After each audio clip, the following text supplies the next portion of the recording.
Chapter 3893. Lin Guo was quite pleased to see that the gang members in front of him didn't dare to act rashly.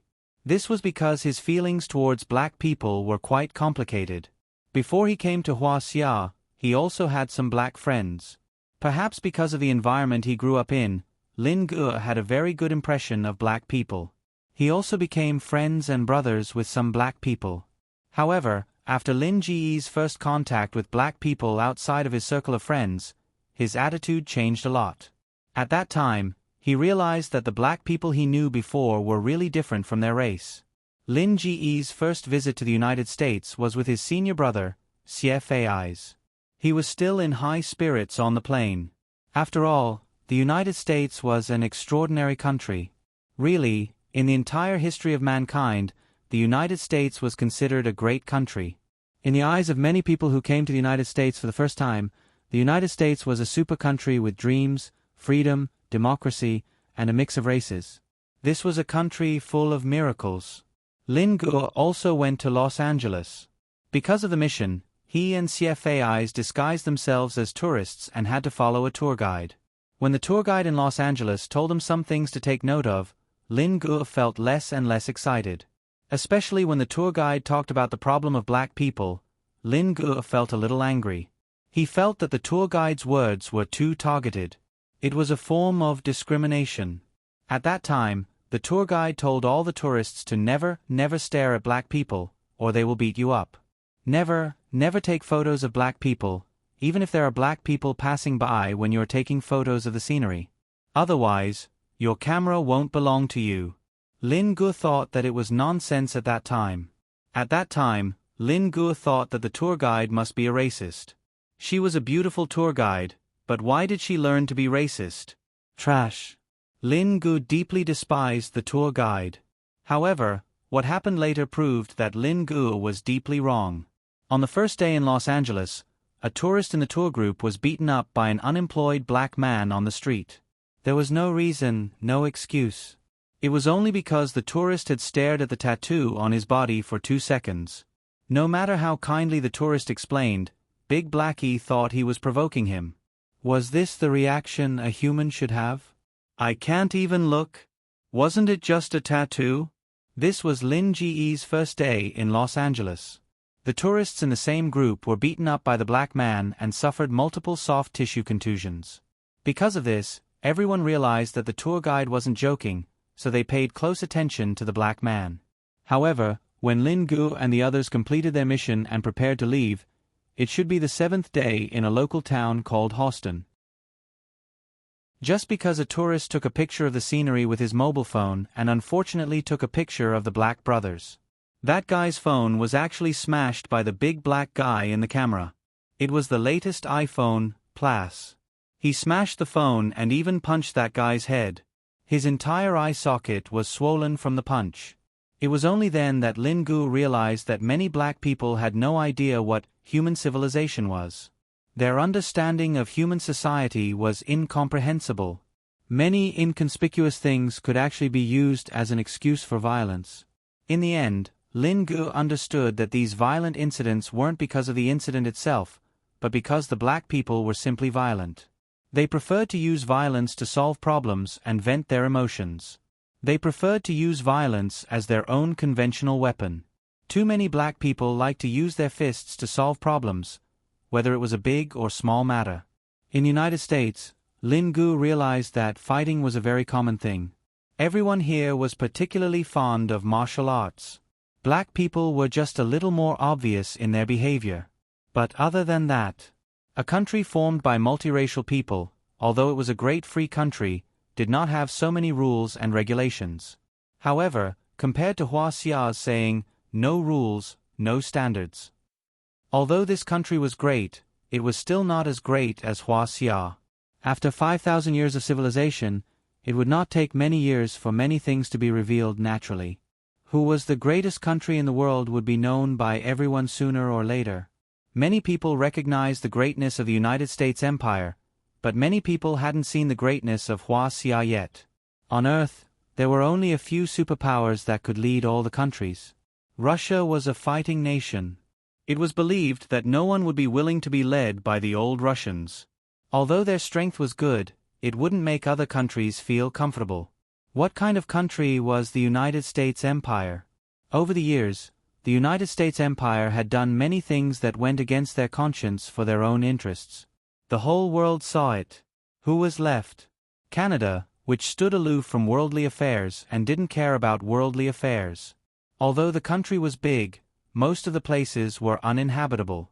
Even more impossible. The only one left was Huaxia. Huaxia had the foundation of human civilization and the inheritance of Confucian culture.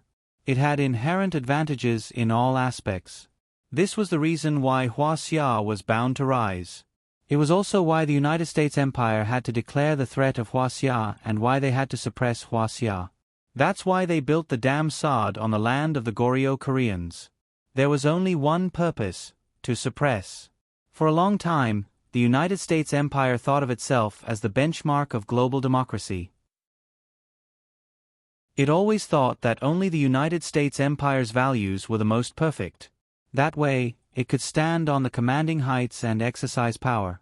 But so far, some countries led by Huaxia were more efficient in social and economic development, seriously challenging the United States Empire's global hegemony. The United States Empire was afraid that other countries in the world would imitate Huaxia and listen to Huaxia's leadership. That would weaken the United States Empire's right to speak, so they had to suppress it. But these things were nothing to Huaxia. How many dynasties had Huaxia experienced the rise and fall of? Xia, Shang, Western Zhou, Spring and Autumn, Warring States, Qin, Western Han, Eastern Han, Three Kingdoms, Western Jin, Eastern Jin, Northern and Southern dynasties, Sui, Tang, Five dynasties, Song, Yuan, Ming, Qing. In fact, looking at the history of the Warring States Empire, one would know why the United States Empire suppressed Huaxia. It was because this was a war, and it was either you die or I live. In this world, the history of any continent would be similar. Any declining empire would crazily suppress the rising power, but the trend of history could not be changed. The empire would eventually decline, and the rising power would eventually rise. How could they allow others to sleep beside them? This was just a mentality. The former president of the United States Empire said that if more than 1 billion Huaxia people lived like the United States Empire's people, it would be a tragedy and disaster for mankind. The earth would not be able to bear it, and the world would fall into a very tragic situation. What did that mean? The people of the United States Empire could live a good life, but the people of Huaxia could not? The people of Huaxia had sacrificed much more than the United States Empire. The entire earth was stretched thin, and there were only so many resources. Everyone was fighting for it, but what right did the United States Empire have to enjoy the best resources? The United States Empire had less than 5% of the world's population, but they wanted to enjoy 50% of the world's resources? Weren't they hooligans? The people of the United States were people, but the people of other countries were not people. The people of Huaxia were not people. To put it bluntly, the United States Empire had always wanted to establish the hierarchy and treatment of the world's population. The United States Empire wanted to be a first-class country, let Europe be a second-class country, and let Asia and Africa be third-class countries and become their slaves. But who knew that Huaxia would suddenly appear in the middle? The rise of Huaxia represented the resistance of the Third World. No one was willing to be a servant of the United States Empire. Everyone was human, and they should all enjoy equal treatment. Even if there was no equal treatment, there should still be equal competition. Everyone relied on their own abilities to make a living. England used to be known as the empire where the sun never set, but when the United States Empire rose, the sun set in the west. Now, the United States Empire had been around for more than 200 years. The empire was coming to an end, and now it was Huaxia's turn. Who cared if they were Sod or Sod? It was just a final struggle. So what if they surrounded Huaxia? Huaxia had experienced the rise and fall of many dynasties. They had ways to solve and deal with it. A great country with a population of more than 1 billion people did not lack capable people and strategists. Chapter 3894. Amidst the silence, the phone suddenly rang. Lin Gu saw that it was the meat shield calling and looked at Su Yun hesitantly. Su Yun nodded and gestured for him to take the call. There was nothing to worry about. These gangsters didn't dare to do anything to them now. It was fine to hear them talk. "Boss, I've already contacted Baldwin when I came to Colombia," the meat shield said. "But he just left because of an emergency. I think he went to Panama. I definitely won't be able to see him today." "Okay." Lin Gu nodded. "How long do I have to wait?" "He arranged for his men to receive me. I told him that you've gone to New York. Baldwin said that he wants you to tell him where you are. He'll arrange for someone to pick you up," the meat shield said. "I said that you're staying in a hotel under him.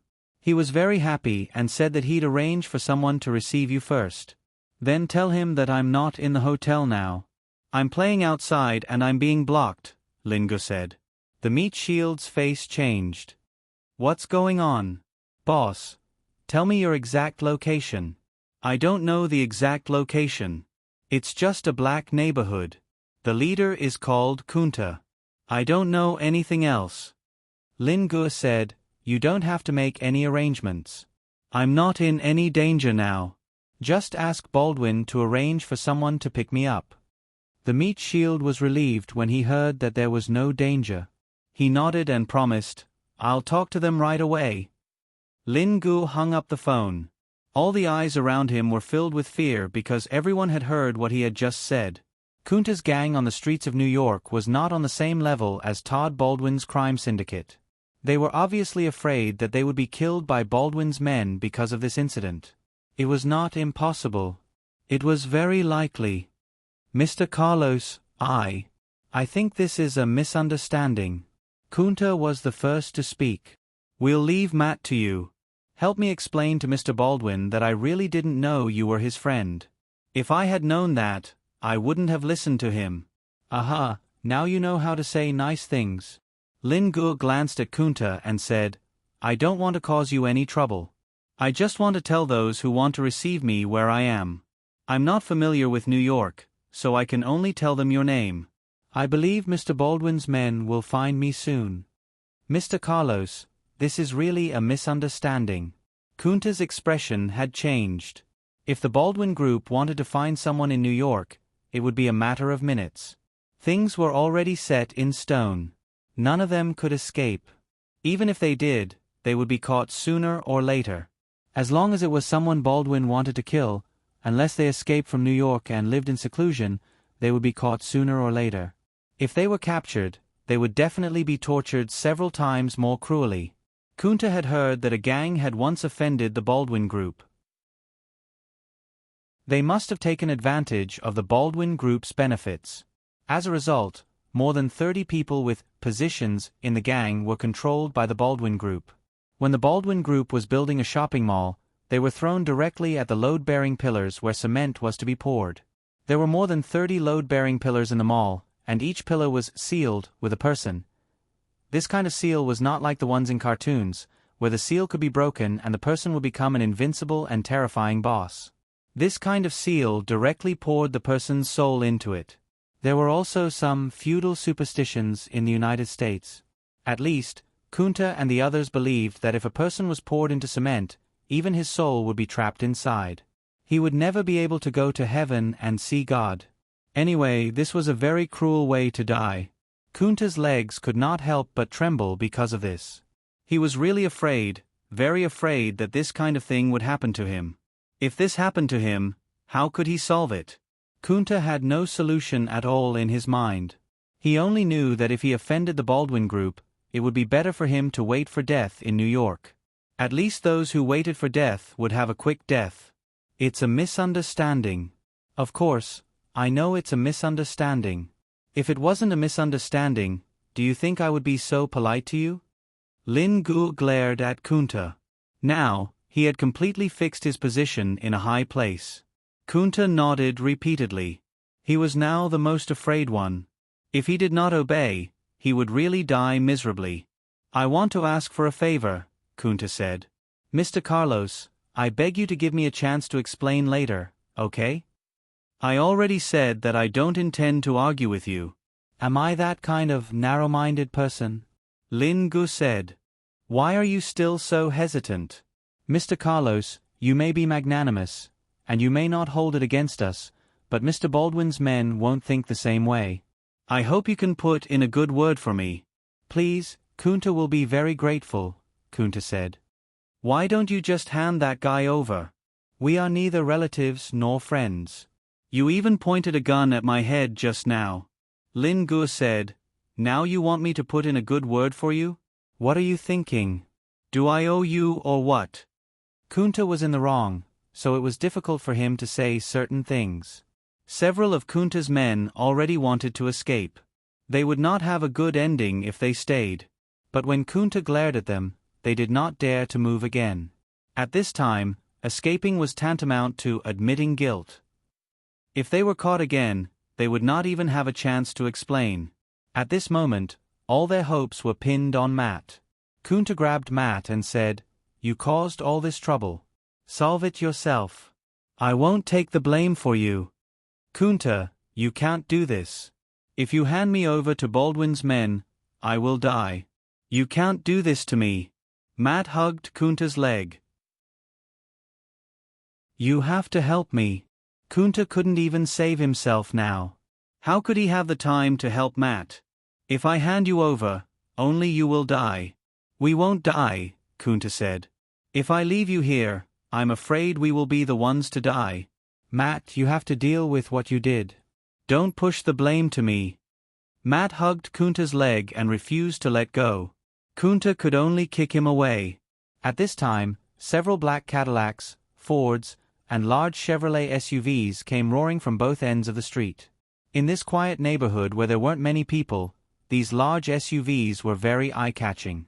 The glaring xenon headlights made it almost impossible to open their eyes. Before the people in the cars got out, several of them were already squatting on the ground with their heads in their hands.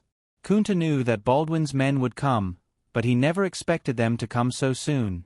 He hurriedly raised both his hands, and his subordinates all imitated him. After all, they had guns in their hands. In the face of such a threat, the other party might just shoot.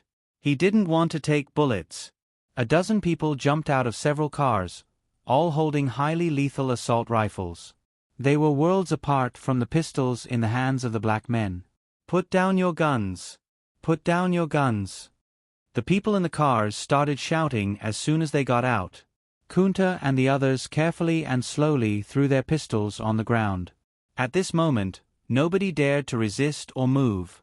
An Asian man with long hair jumped out of a Cadillac Escalade. Although he was thin, his bulging temples showed that this guy was an extraordinary martial artist. He was definitely a master. Because they had to hide their strength and identity, Su Yun and Lin Gu didn't dare to use their neishi to check the other party's strength. May I ask which one of you is Mr. Carlos? The long-haired man stepped forward and asked in half-baked Chinese. Oh, you can speak this? Lin Gu stepped forward and said, I am. I'm sorry, Mr. Carlos. You must have been frightened. The long-haired man said lightly, I will take care of this matter. Please give me some time. I promise you will be satisfied. Lin Gu smiled and nodded. You are really efficient. The call was just made and the person appeared. Chapter 3895. The long-haired man lowered his head and said, I'm sorry, Mr. Carlos. If we were efficient, we wouldn't have let Mr. Carlos suffer here. I like what you said. Lin Gu laughed. How can there be someone as good at talking as you? Please leave these people to me. I'll deal with them, the long-haired man said. Kunta's jaw almost dropped when he saw the long-haired man. The long-haired man's name was Courtney, and he was definitely one of Baldwin's right-hand men. Everyone in New York knew him because he was too good at fighting. It was said that Courtney's mother was from the United States and his father was from Korea. His father practiced martial arts, so he had a foundation since he was young. Courtney's father ran a taekwondo school in the United States. Later, he offended someone and was assassinated. His mother was also persecuted. She couldn't bear the humiliation and committed suicide. Courtney had been with Baldwin since he was young. Later, Baldwin created an opportunity for Courtney to take revenge. He found out the information of the people who killed his parents. Courtney killed all 7 of them. From then on, he didn't have any goals in life. He became Baldwin's puppet and did whatever Baldwin asked him to do. Baldwin had made Courtney a success, and Courtney had become one of Baldwin's most capable assassins. This guy did things cleanly and neatly, without leaving too many traces behind. Hence, Baldwin greatly admired him. Every time Courtney did something, Baldwin would be satisfied. Even if there was a small interlude or a slight slip-up, Baldwin would use his powerful connections to find someone to take the blame for Courtney. This made Courtney more and more unscrupulous. "Courtney, I hope you can give me some time to explain." Kunta stepped forward and said carefully, "Mr. Carlos just said that it was a misunderstanding between us. This has nothing to do with me. It was Matt who deceived me and used me. I really don't know anything." Courtney didn't even pay attention to Kunta. It was as if Kunta was nothing to him. He was just an animal. Kunta still tried to explain. "I beg you, please give me a chance to explain. If I knew that Mr. Carlos was Mr. Baldwin's friend, I definitely wouldn't have provoked him. I didn't do anything inappropriate to Mr. Carlos, I swear. Your words mean nothing to me." Courtney spoke out of respect for Mr. Carlos. If Lin Gu said to ignore Kunta now, Courtney might just ignore Kunta and tell him to scram with his men. But Lin Gu didn't say anything. "Mr. Carlos, I beg you. You just have to help me say a few words. My brothers are all innocent. You know that." Kunta pleaded. "Those guys are indeed just standing there, but if your hand that aimed at my head is still on your body, then you're not innocent." Lin Gu coldly threw out these words. Who knew how much blood this guy's hands were stained with?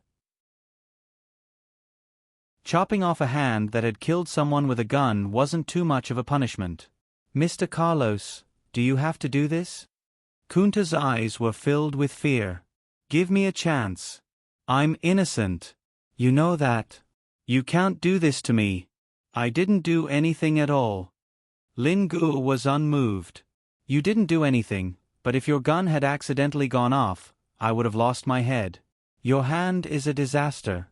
I'll be traumatized." Kunta was speechless. He really hated himself for doing something like that. "Are you going to do it, or should I do it?" Courtney glanced at Kunta. He knew Kunta, the boss of this street. But to him, a boss of Kunta's level was no different from an ant. These street gangs relied on the Baldwin Group to make a living. "Courtney, for the sake of our many years of friendship, can you spare me a finger?" Kunta knew that he couldn't get forgiveness from Carlos, so he placed his hopes on Courtney. Courtney didn't even look at him. "Do I have a friendship with you?" Kunta was once again rendered speechless. He really didn't give him any face. This guy is the culprit. Kunta had no choice but to pull Matt in front of him as a shield, hoping to use Matt to divert the attention of others. This guy planned today's incident. I was also used by him. Courtney glanced at Lin Gu, as if to ask if Kunta was telling the truth. Lin Gu nodded. Today's incident was indeed planned by Matt. This guy was indeed the culprit. It was good that he suffered some retribution, so that he wouldn't do such disgusting things like kidnapping and extortion in the future. Courtney suddenly made his move. A sharp dagger appeared in his hand. Before many people could react, he had already attacked. The dagger slid across Matt's throat, and blood spurted out. Matt was stunned. He desperately covered the bleeding wound on his throat with both hands. He wanted to shout for help, but he couldn't make a sound. Matt's eyes widened. In the end, he fell to his knees, his hands hanging down, and fell into a pool of his own blood. This time, he was really dead. He was killed by Courtney without any warning. This guy didn't even blink when he killed people. Although Courtney killed an unruly bastard, Su Yun and Lin Gu were still somewhat moved. This kind of dangerous guy was too dangerous to leave in this world. If there was a chance, they must get rid of this kind of person in advance. After Courtney made his move, He expressionlessly threw the dagger in his hand in front of Kunta. "You'd better do it yourself. If I do it, I'm afraid I'll cut the wrong place. Give me a chance." Courtney. Kunta's whole body was filled with fear. Their gang was powerless against the Baldwin criminal syndicate. Look at these thugs with assault rifles, and look at these guys who didn't even have a full set of pistols. How could they fight? If Kunta didn't listen obediently and wanted to resist, all of them would be shot to death by the other party's men. At this time, the men brought by Courtney had already raised their guns. Lin Gu didn't want to cause a large-scale bloodshed. Although these guys deserved to die, it still made him a little uncomfortable to see a gang massacre in front of him. Su Yun also shook his head, indicating for Lin Gu to take control of the situation. "Come, give me a gun." "Put it down," Lin Gu said. Courtney gave his men a look, and they all put down their guns. Then, one of them handed the G-36 assault rifle in his hand to Lin Gu. "Mr. Carlos, if you want to do it yourself, go ahead." Courtney said to Lin Gu, "Don't worry, I'll arrange for someone to take care of the rest. I won't let you be implicated in any way." Lin Gu gave him a thumbs up. "Your service is really good. I'll definitely give you a 5-star rating." Courtney was stunned for a moment. Clearly, he didn't know what a 5-star rating was. It was no wonder. He definitely didn't buy anything from Boss Ma's house. "Come on." Lin Gu picked up the gun, loaded it, and opened the safety. He pointed the gun at Kunta and his men and shouted, "I'm going to kill you bastards." Tut tut tut tut tut. Of course, he didn't pull the trigger. Lin Gu wasn't a murderous demon. He was just scaring these guys. The group of black men thought they were going to be killed. They were so scared that they broke out in cold sweat. They didn't expect Lin Gu to be joking. After Lin Gu was done, he tossed the gun to Courtney's men. "There's no need to kill them all. Teaching them a lesson is enough." Kunta was so scared that his entire back was drenched in sweat. He picked up the dagger on the ground and stabbed it into the back of his hand. The dagger pierced through his hand and Kunta grimaced in pain. However, he did not say a word. He did not know if this would make Lin Gu feel good. However, he had to do it. Otherwise, if Lin Gu was not happy, he would really pull the trigger and kill them all. "Let's go." Lin Gu waved his hand and turned to leave. Courtney decided not to pursue the matter. He then said to Kunta, "Clean up the scene. Your fingerprints are on the dagger." Kunta's forehead broke out in cold sweat as he watched Courtney, Carlos and the others leave. Although his hand was still bleeding, he could no longer feel the pain.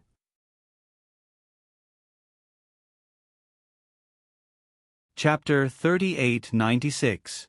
Before Courtney left, she said to Kunta, "You're lucky today.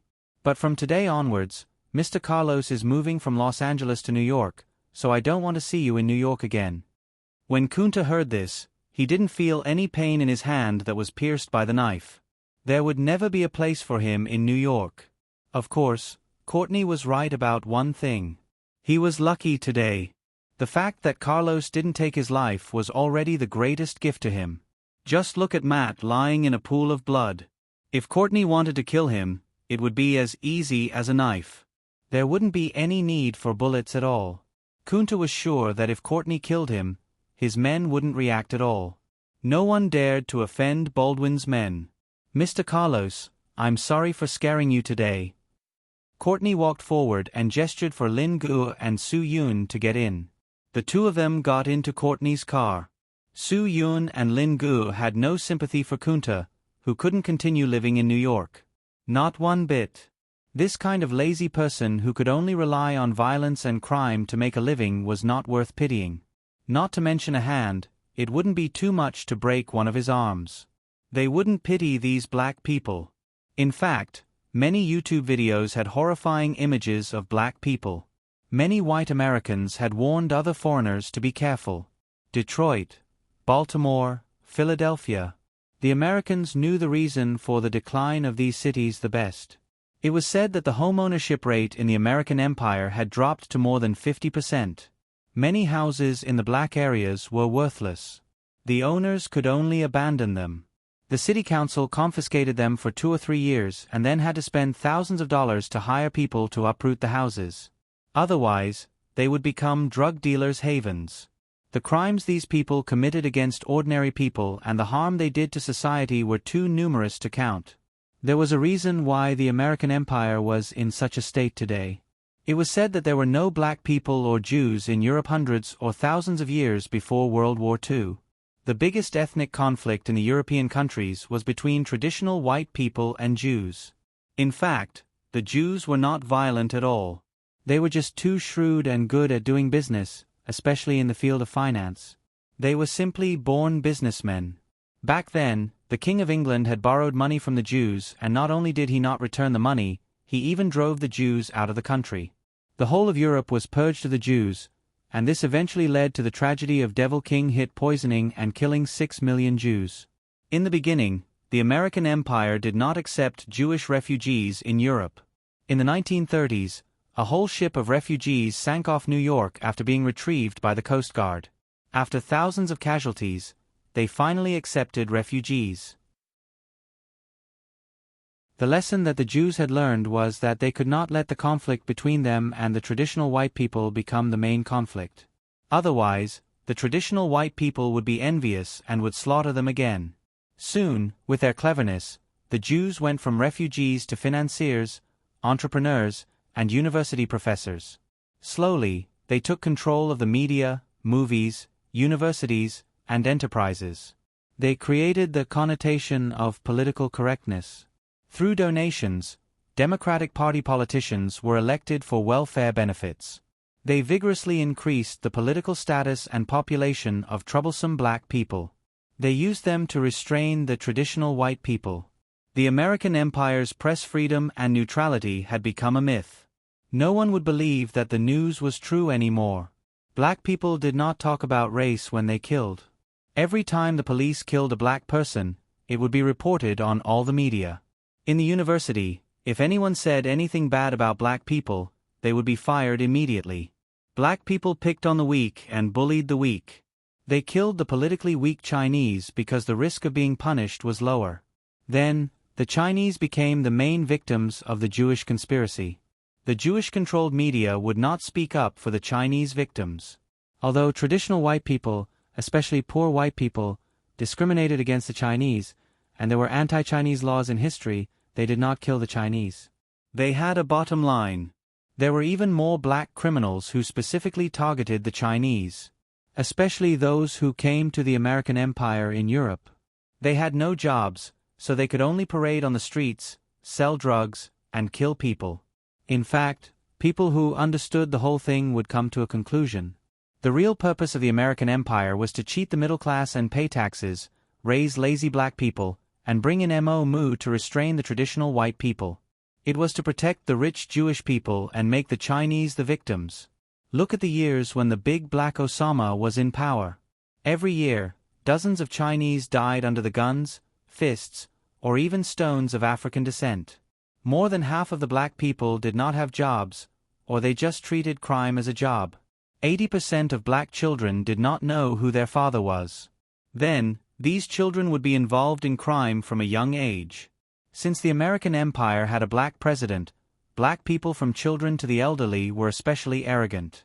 The criminals were even more arrogant. They beat the Chinese to death for no reason and killed the police. Every day, they caused trouble all over the country. They treated the subway as their home. Even if they did not commit crimes, they deliberately opposed the police and used up social resources. Think about the riot in Baltimore. A black person was arrested for a crime and died in a police car. The whole city rioted, arson, and robbery, forcing the prosecutor to sue the police. In the end, the police investigated and found that the police were not at fault. The police countersued the black female prosecutor. In the end, it caused the morale of the local police to drop. The local crime rate more than doubled, and the entire city's housing prices plummeted. Schools in the American Empire that were close to the black areas must not be taken. Even if you went, you would be depressed to death. Those schools did not even dare to have shops around them. Because if they opened one, it would be robbed and the owner would be beaten to death. Perhaps this was called, a pitiful person must have a hateful side. In short, Su Yun and Lin Ge did not have any pity for them. Now, what they were most worried about was whether the great Guangxin province in Huaxia would really be reduced to the first declining city in Huaxia because of the black people's excessive entry. Because the black people in Huaxia were really not capable. They were all mixed in with the lower class society and always felt wronged. Moreover, each of them did not know how to endure in life. They were selfish and felt that they were being discriminated against when they suffered a little loss. The Huaxia people were so gentle and polite. They were so happy to have friends from afar. Although many Huaxia people were also struggling at the bottom, they more or less had a clear goal in life. They were much better than the black people. There were more and more black people who dared to cause trouble in Huaxia. Once it was not controlled, the damage to the people in Huaxia would be more serious than the American Empire. After all, the people in the American Empire understood the black people very well. This led them to often be able to make the right decision to treat the black people. This reduced the probability of being hurt by the black people. Or it could be said that some people in the American Empire discriminated against other races. They instinctively treated other races differently from white people and treated them differently. This led to them being hurt less by the black people. The Chinese were too kind, and the Chinese treated the people they faced indifferently. This was the reason why the Chinese were more vulnerable to the black people. Another point was that the sturdiness and reaction speed of the American people were not too different from the black people. This also reduced the probability of being attacked by the black people. The Chinese looked weak, and the black people were people who bullied the weak and feared the strong. They obviously liked to attack the Chinese more. Although the black people in Huaxia could not do whatever they wanted when they were angry, their party and our army were not to be trifled with. However, were they really going to wait until there was a problem? Were they really going to wait until more Huaxia people were hurt before they controlled it? The countries with the highest number of deaths due to AIDS were almost all black countries. Now, Huaxia's Yunguang region had become a high incidence area of this terrible virus. Other than drugs, everyone knew what the simplest way to spread this disease was. With all these misdeeds, it was really hard to pity them. This was the so-called, pitiful people must have something to hate. At least, Su Yun and Lin Ge could not pity them. In fact, even if Courtney really slaughtered all these black gang members in front of them today, Su Yun probably would not have stopped it. If these were normal citizens, regardless of their skin color, Su Yun might have shouted for them to stop. Although he did not like black people, he would definitely not agree to a malicious massacre. However, these black people were all gang members. They were all people who killed without batting an eye. These people would not be taught a lesson. Maybe a few minutes after this incident, they would continue to hurt others.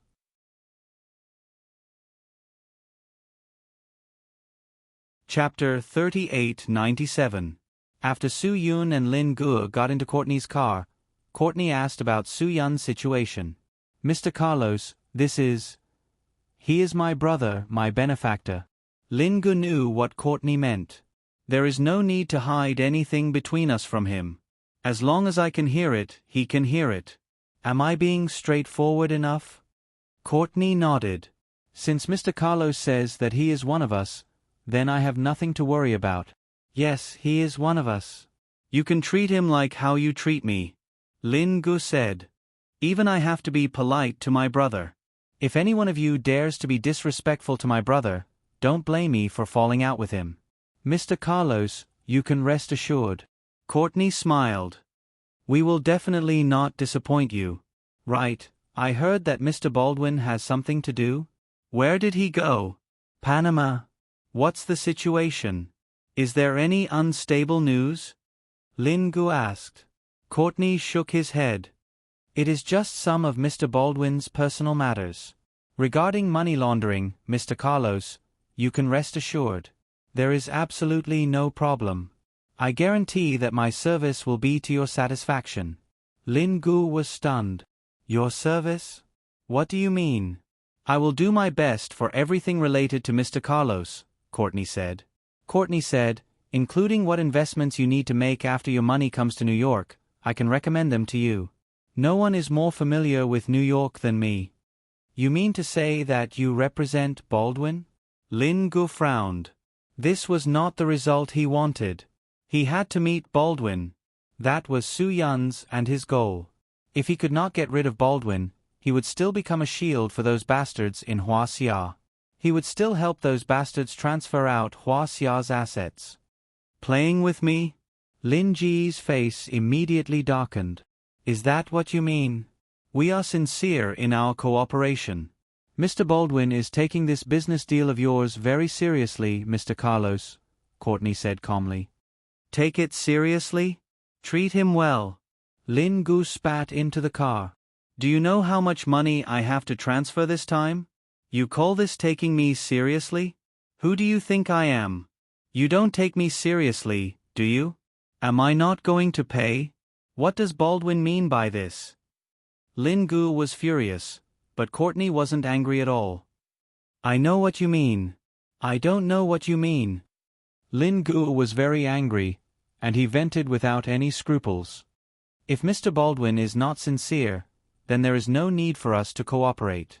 Su Yun said, I believe that in a country as big as the United States, Mr. Baldwin can't be the only one in this business, right? Courtney smiled and answered Su Yun. Yes, in a country as big as the United States, Mr. Baldwin can't be the only one in this business. There are many people who rely on money laundering to survive. Su Yun knew that after this guy admitted that, the next part was the main point. However, in the United States, there are very few people who can swallow a huge amount of money and wash their hands clean, Courtney said. Courtney said, I believe that since Mr. Carlos, like your father, wants to work with Mr. Baldwin, it means that our boss is better than others in this regard. Lin Gu punched the seat. Do you think that my father is dead, so you don't value me anymore? Let me ask you, if the person sitting here today was my father, would Baldwin be sitting in your position to discuss business with me? Courtney did not answer Lin Ji's question. Lin Gu became even angrier. Do you think it will be fine if you don't talk? Mr. Carlos, I think you need to calm down. Only when you calm down will you be able to listen to what I have to say, Courtney said with a smile. I am not an idiot. Lin Gu said angrily. Baldwin doesn't even want to see me. Do you want me to believe that he values me? Did the meat shield not tell him the truth? Does he not know how much money I want to transfer? Courtney shook his head. No, our boss knows everything. It is because he knows everything that he arranged for me to meet with Mr. Carlos. Who are you? Lin Gu said. I know who Todd Baldwin is, but I don't know who you are. You can call me Courtney. Courtney's answer was very calm. The calmer a person was, the harder it was to deal with them. Lin Gu smiled disdainfully. Courtney? Who is Courtney? How am I supposed to know what you do? How can I trust you? How can I cooperate with you? Everything you said is meaningless to me. Do you understand what I mean? Mr. Carlos, you don't understand what I mean. Courtney remained calm. I don't understand what you mean? Lin Gu sneered. You are really funny. What do you mean I don't understand what you mean? Fine, I will give you time to explain. Explain. I want to hear what kind of tricks you can come up with. Courtney repeated herself. Mr. Baldwin thinks highly of you, so he arranged for me to serve you. Don't you understand what I mean now? Understand my ass. Lin Gu spat. Don't give me that. I don't understand what you mean at all. Your words are like farts, do you know that? It is not that I don't understand what you mean. It is that you don't understand what I mean. Then I hope Mr. Carlos can help me explain, Courtney said calmly. Am I doing business with Baldwin or you, Courtney? Lin Gu asked. Of course you are doing business with my boss, Courtney said. Only my boss can handle a business of this level. So, let your boss handle it himself. Lin Gu said. I am still angry. Your boss actually dares to treat me like this. Is he crazy? Does he not want to make money anymore? Only if he personally attends to me can it be considered as him valuing me. Courtney nodded. If you put it that way, I more or less understand what you mean. Lin Gu finally calmed down. You understand, right? If you understand, contact him and ask him what he means. Don't bring me around. If Baldwin doesn't want to do business with me, then we can say goodbye. I am not interested in wasting time. I am also very busy, okay? It is because my boss has something to do outside that he cannot personally receive you, Mr. Carlos, Courtney said. Courtney said, this is definitely not a deliberate arrangement, so I hope Mr. Carlos can understand our difficulties. Outside matters are matters, but my matters here are not? Lin Gu said. What kind of business is bigger than my billion-dollar business? Mr. Baldwin probably doesn't have anything to do at all. You just want to put on airs for me, right? Absolutely not. Courtney shook her head. My father and Baldwin have worked together so many times. Baldwin himself knows. But I am telling you today, now that my father is dead, I will be the one working with him in the future. Lin Gu said, I'm here to formally meet my future partner. Isn't that the most basic etiquette? Courtney only nodded in agreement with Lin Gu. She did not make any promises. Send me back to the hotel today.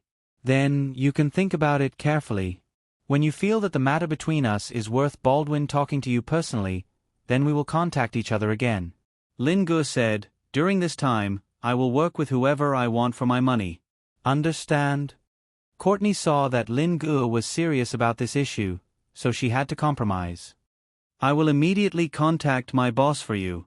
No need. Lin Gu said. I am not the kind of person who will come and go at his beck and call. You have messed up today. I will not waste my time talking nonsense. This is what you need to tell your boss. Courtney saw that Lin Ji's attitude was firm, so she had to nod. Okay, I will listen to you. Remember, think carefully. Don't waste my time. Lin Gu emphasized again.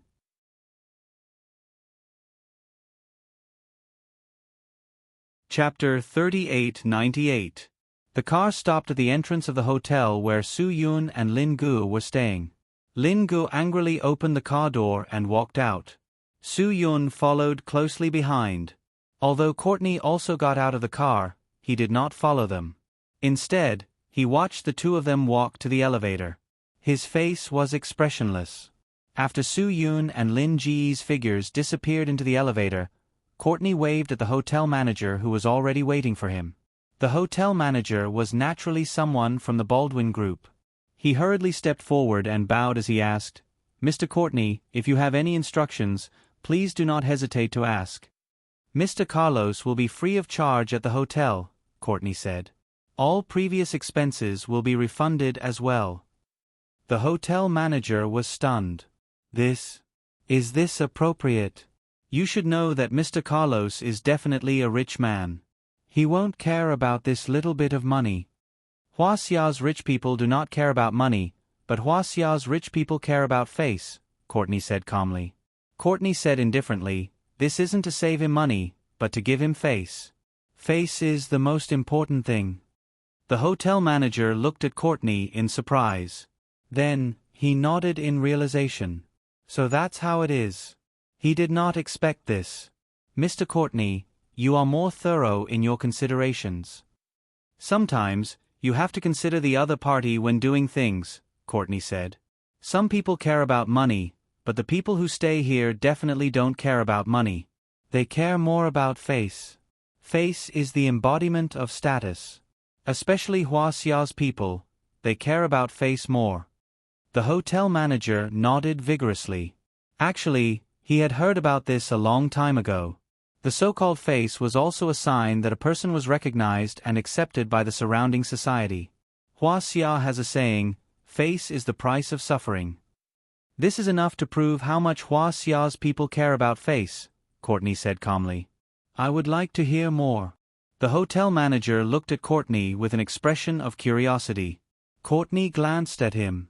He didn't want to say much, but when he saw the expression on the hotel manager's face, he had no choice but to give him some advice. Huaxia people are very particular about face. They would rather not talk about laws, regulations, discipline, or even integrity and morality. But they still have to care about their reputation. Why? The hotel manager was puzzled.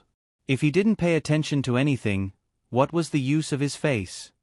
Most Huaxia people think that face is as important as the sky, and that face is not a small matter. That's why there's this saying, you'd rather lose face than lose face. Huaxia people also have a saying, don't expose a person's shortcomings when scolding, and don't scratch a person's face when hitting, because Huaxia people believe that a person needs a face, and a tree needs a piece of skin. Courtney continued, in Huaxia, once a person loses face, they will be ridiculed and looked down upon. The one who has lost face will also take it to heart, never forget it, and bear grudges in their hearts. Because the person in charge of the hotel was a native of the United States, he couldn't understand what the Huaxia people were thinking. In Huaxia people's eyes, face is a very rich concept. It involves a person's dignity, personality, family, and social background. Finally, it involves the recognition of one's ability and status. Courtney said calmly, therefore, in ancient Huaxia, in the face of traditional values, face is very important.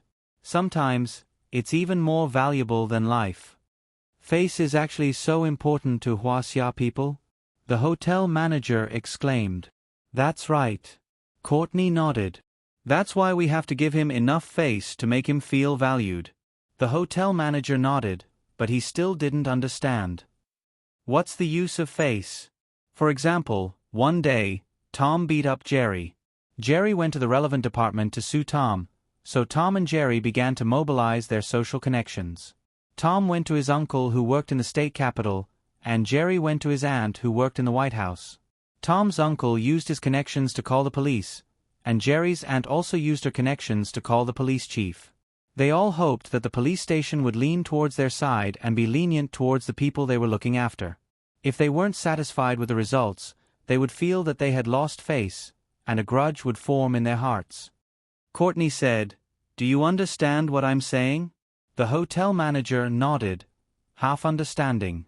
So Huaxia people actually cared about such trivial things. Actually, this kind of thing could be solved with money in the United States. In ancient Huaxia, there was a man who was said to be admired by women. He was called the hegemon of Western Chu. Courtney didn't want to stop. The undefeated hegemon of Western Chu actually lost to his opponent in the last battle. The person in charge of the hotel was also listening very seriously. These stories about ancient China made him feel that it was very magical. After all, the United States only had a history of about 200 years. It didn't have a long history. History classes in the United States weren't very interesting. It was just a matter of a few people. It wasn't like the dynasties of Huaxia. Every dynasty was a big drama, and the people in every dynasty were biographies. The defeated hegemon of Western Chu heaved a long sigh and said, "I crossed the river twice with 8,000 of my disciples from the river east. Today, none of them have returned.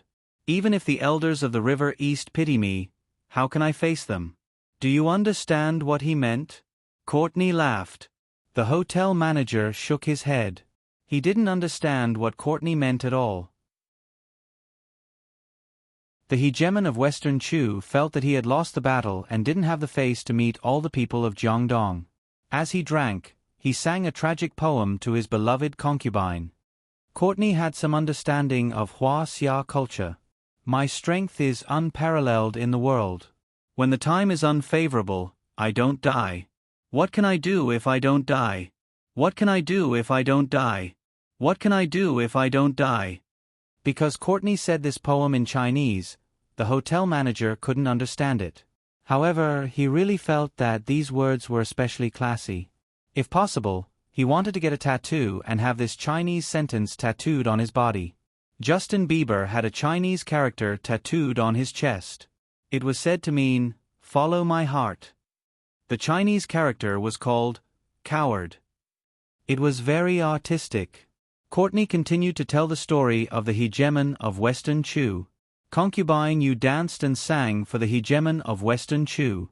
After that, the hegemon of Western Chu killed hundreds of people with his short weapon. That's why he was called the hegemon by the descendants of Huaxia.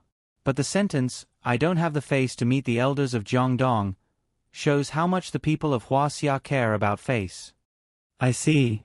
The hotel manager said, it seems that face is the most important thing to the people of Huaxia. This doesn't apply to all people of Huaxia.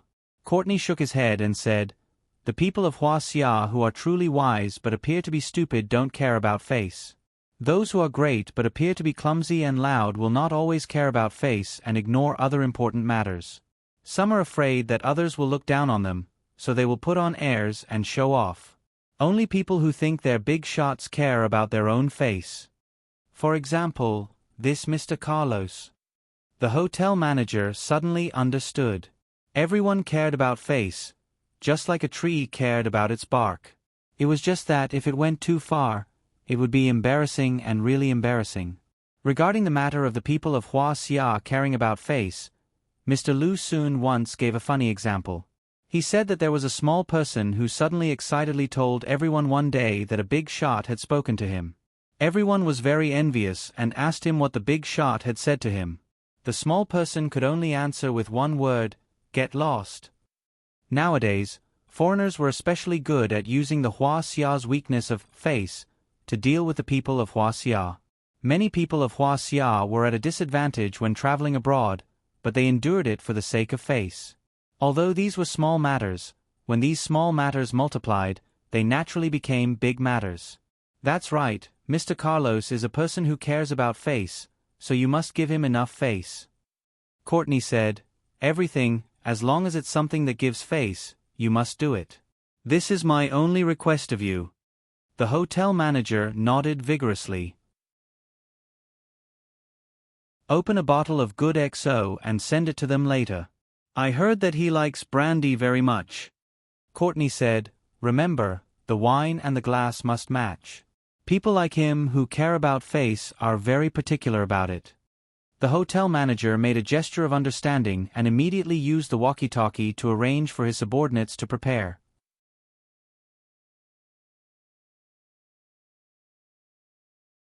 Chapter 3899.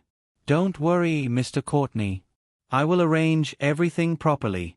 You will definitely be satisfied. The hotel manager said cautiously. Just let me know if you need anything. It doesn't matter if I'm satisfied or not. The most important thing is to satisfy Huaxia, Courtney said calmly. Courtney faintly said, if you want to stay in this circle for a long time and hope to get Mr. Baldwin's approval, then you should study the Chinese people. The hotel manager was stunned. Study Huaxia? You should know that too many of Mr. Baldwin's partners are Huaxia, Courtney said. So, only by studying Huaxia properly can you improve. I understand. I will definitely study Huaxia properly.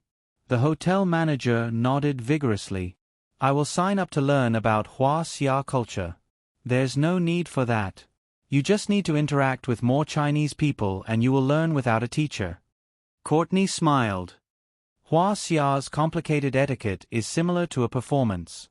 The purpose is to maintain the relationship between the superior and the inferior, and to maintain order between the seniors and juniors. Huaxia people lack precision in numbers and do things carelessly. So, the statistics made by Huaxia people are not reliable at all. The hotel manager nodded repeatedly. Whether it's a scholar or a person at the bottom of society, Huaxia people are born to take advantage of loopholes. A disdainful expression appeared on Courtney's face. That's why so many Huaxia people come to our boss to talk about cooperation. I see. Courtney really did a lot of research on Huaxia people. He liked to study Huaxia people. Huaxia people's thoughts are chaotic. They don't have the ability to express themselves directly and clearly. So, they speak in a roundabout way and are full of hints. Even if you are proficient in Chinese, it is very difficult for you to understand what Huaxia people are trying to express. But once you violate their taboos, they will squeeze you. This is the most difficult thing about Huaxia people to deal with. Especially those guys in Huaxia's upper-class society. This is also the reason why straightforward people can't do well in Huaxia. But there are many people in Huaxia who are famous for being straightforward. The hotel manager was a little puzzled. Direct. Courtney sneered. Those are all acts by people with high EQ. They are very careful with their words when outsiders can't see them. The hotel manager couldn't help but sigh. Huaxia people were really broad and profound. For Huaxia people, it's one thing to make it clear in writing, but it's another thing to enforce it. Huaxia people are good at feigning compliance but secretly opposing. Courtney said, in Huaxia, small stalls and peddlers fill the streets and alleys. The people of Huaxia don't care about public resources at all. They don't guard against things that are easy to get their hands on and keep them for themselves. Ah! The hotel manager couldn't believe it. Huaxia people's tolerance is superb.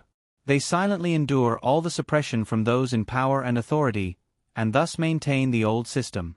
As long as those in power give them a little bit of light, they will be satisfied and won't dare to fight back.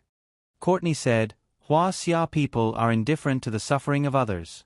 They are suspicious of each other, tear each other down, create and spread rumors to hurt each other, so that everyone feels insecure.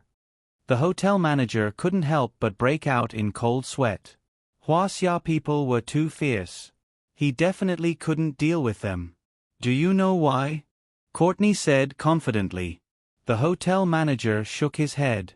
Because Huaxia people teach their children to be hypocritical from a young age. The hardest thing to get in Huaxia is the truth.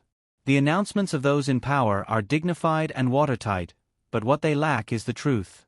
Huaxia people either don't have faith, or they don't ask about any faith, so they believe in any god. But it's only for the sake of benefits, and deep down, they lack a sense of dignity. Courtney's tone became more and more disdainful.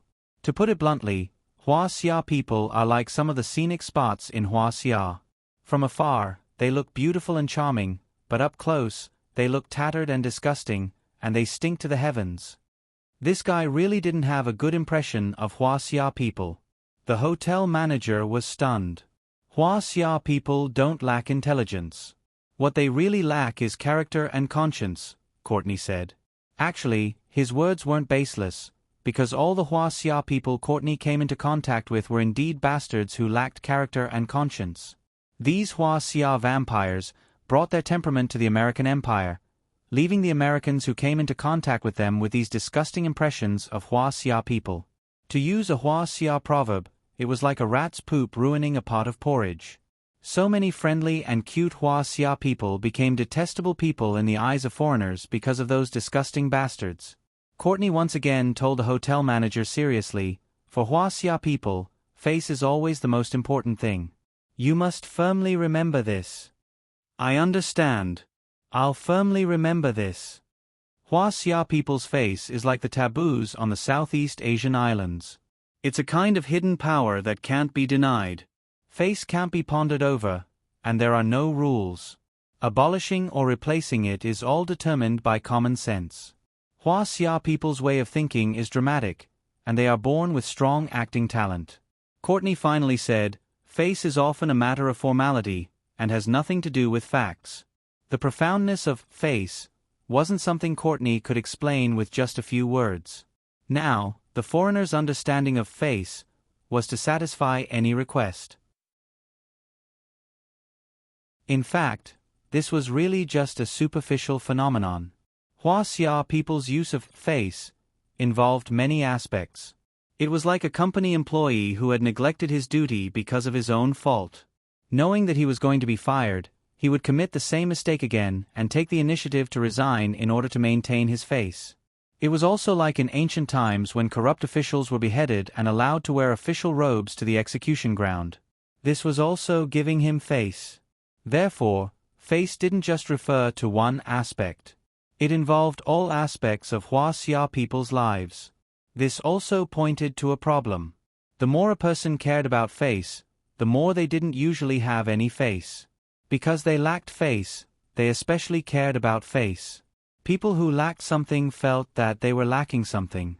There's one more thing. Courtney seemed to have thought of something again.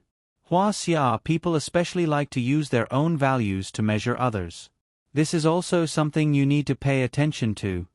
What does that mean? This was the first time the hotel manager had heard of such a term. It's like a poor person saving 3 months' salary to buy the latest iPhone. Then, he looks down on someone who is still using an old phone. Little does he know that the person using the old phone also used 3 months' salary to buy the latest Ferrari.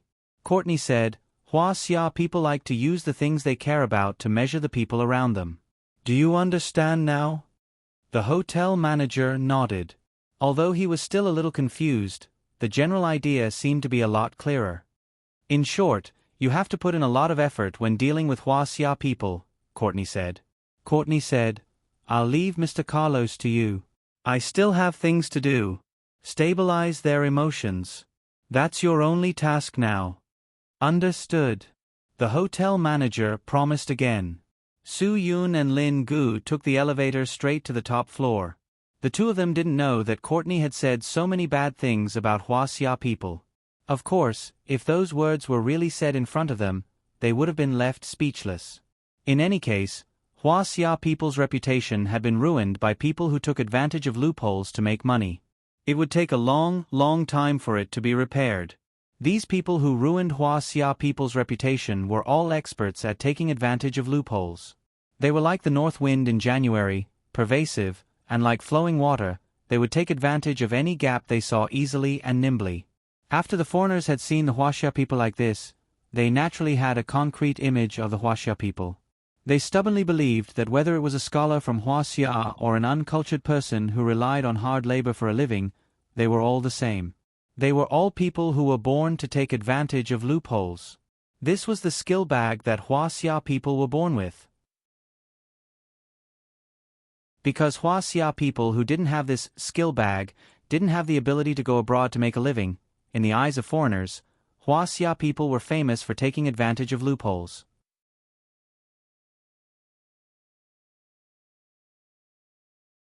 Chapter 3900. As soon as Su Yun and Lin Gu returned to the room, Lin Gu quickly asked, "Brother, did I overdo it?" Su Yun gestured for him to keep quiet. Then, he began to observe the room's surroundings. There were no traces of tampering. Su Yun was worried that Baldwin's men would secretly enter the room and install surveillance cameras or something like that when they left. So, when they left, Su Yun paid special attention to a few details. These details did not change at all, which meant that there were no major problems. The effect is very good. Su Yun made sure that the room was not tampered with before speaking. That legend should be so self-righteous. After all, this is the United States. As long as you have money, you can be arrogant. It's not the same as the situation in Hua Xia. Although Hua Xia could be arrogant with money, they did not dare to be arrogant with power. As for the character Carlos that Lin Gu was playing, he had to be able to be arrogant in this land. Otherwise, this character would obviously not be realistic enough. It's good that the scene is not over. Lin Ji's back was covered in cold sweat. This character was too difficult to control. When the scene reached the end, there was almost no way for him to stop. He was afraid that if the scene was over, someone would see through it. Just be arrogant as much as you want. Su Yun, you just have to let all of Baldwin's men know that you are rich. You just want to *CK them up. You just have to make Baldwin personally talk to you about cooperation. Otherwise, you can forget about this business. Then should we give Baldwin a little warning? Lin Gu said, "Let the meat shield come back and help me contact other people in the money laundering business." Su Yun nodded. Yes, it's necessary to make Baldwin pay attention to your problem. This old fox must have a very close relationship with Chuan Shan. I'm sure Chuan Shan must have told him about it. But as long as it's about his heirloom money, as long as he doesn't show up personally, there might be a problem. That's why Baldwin is so cautious. Lin Gu gritted his teeth. Of course. Su Yun said, any new business partner doesn't have any foundation of trust. Baldwin won't negotiate and communicate too much with people he doesn't trust. After a pause, Su Yun continued, however, now that Chuan Shan is dead, this is something that Baldwin has to consider, so we still have a lot to communicate with him. I believe that Baldwin will not throw away such a piece of cake because of a little risk. I hope so. Lin Gu stretched. This is really tiring, my whole body is sticky. Don't worry, Su Yun said. The bank will probably inform us of the large withdrawals tomorrow. We should make some preparations. Remember to prepare all the fingerprints that have been made. Lin Gu nodded. Don't worry, brother. I have it with me. I can solve it at any time. I'm afraid we'll need a big enough car to withdraw so much cash. Su Yun had a headache. If I knew this would happen, I wouldn't have taken a plane to New York. I should have driven that big pickup truck here. I think we should ask Gu Chia about this. After all, she's more familiar with this place than we are, Lin Gu said. Su Yun thought about it and agreed. He immediately contacted Gu Chia and asked for her help. Gu Chia also immediately helped Su Yun contact his connections in New York and rented a bulletproof armed escort car from a security company. It was enough to carry a lot of money. Borrowing a car from a security company was a very reliable thing. Su Yun couldn't help but admire Gu Chia's idea. The United States had evolved from the early days of the Western frontier to the present day. The banks relied on some well-known security companies to provide armed escort cars. These escort cars combined a strong outer shell with a lot of high-tech.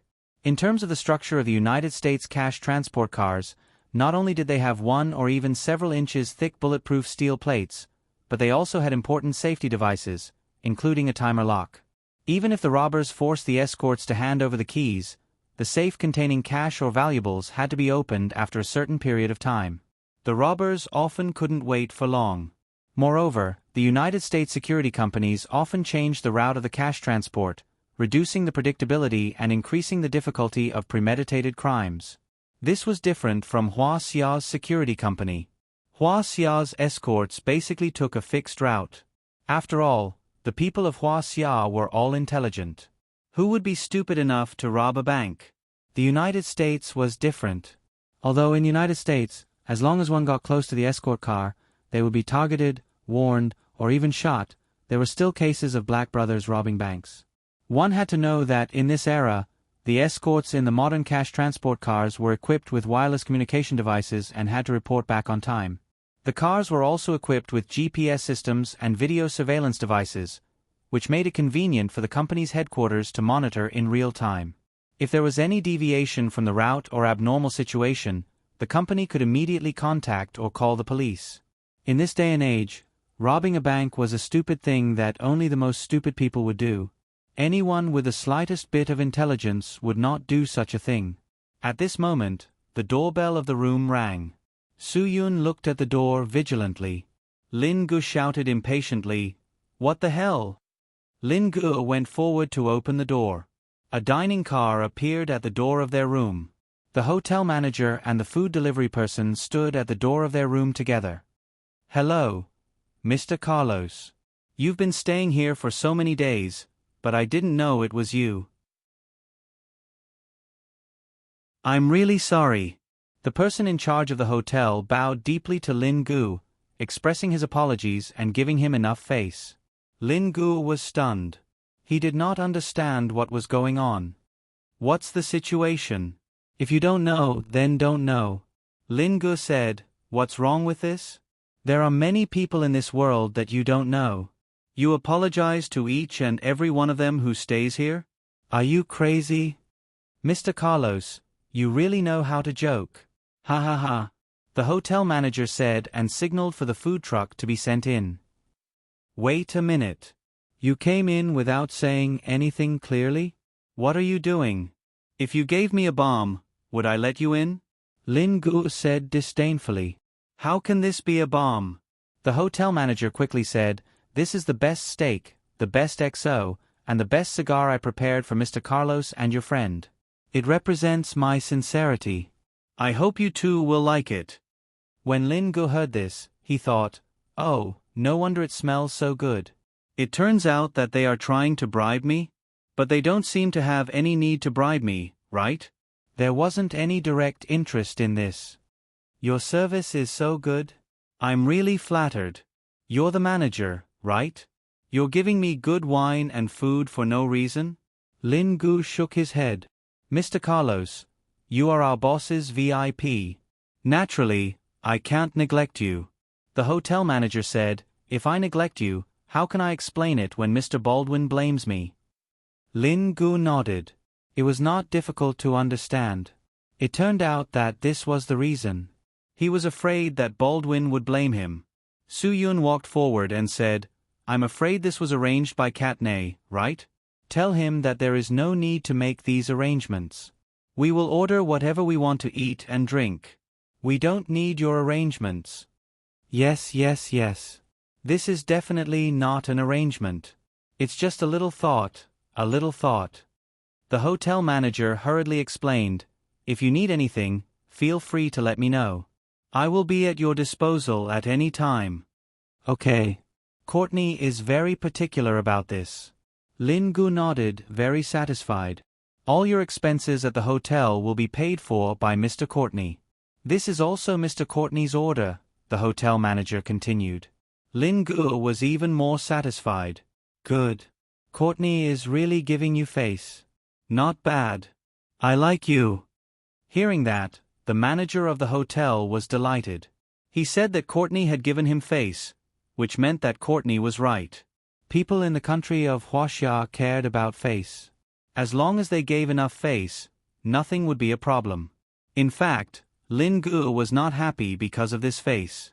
He was happy because he wanted to save money. Why should he throw hundreds of thousands of RMB to a hotel run by a foreign criminal gang every day? Lin Gu certainly felt the pinch for this money.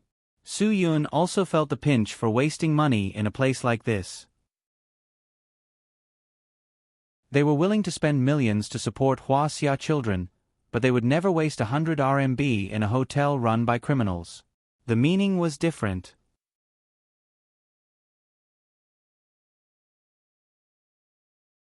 Chapter 3901. The hotel manager smiled and asked someone to push the trolley into the room. Then, he placed the trolley on the dining table.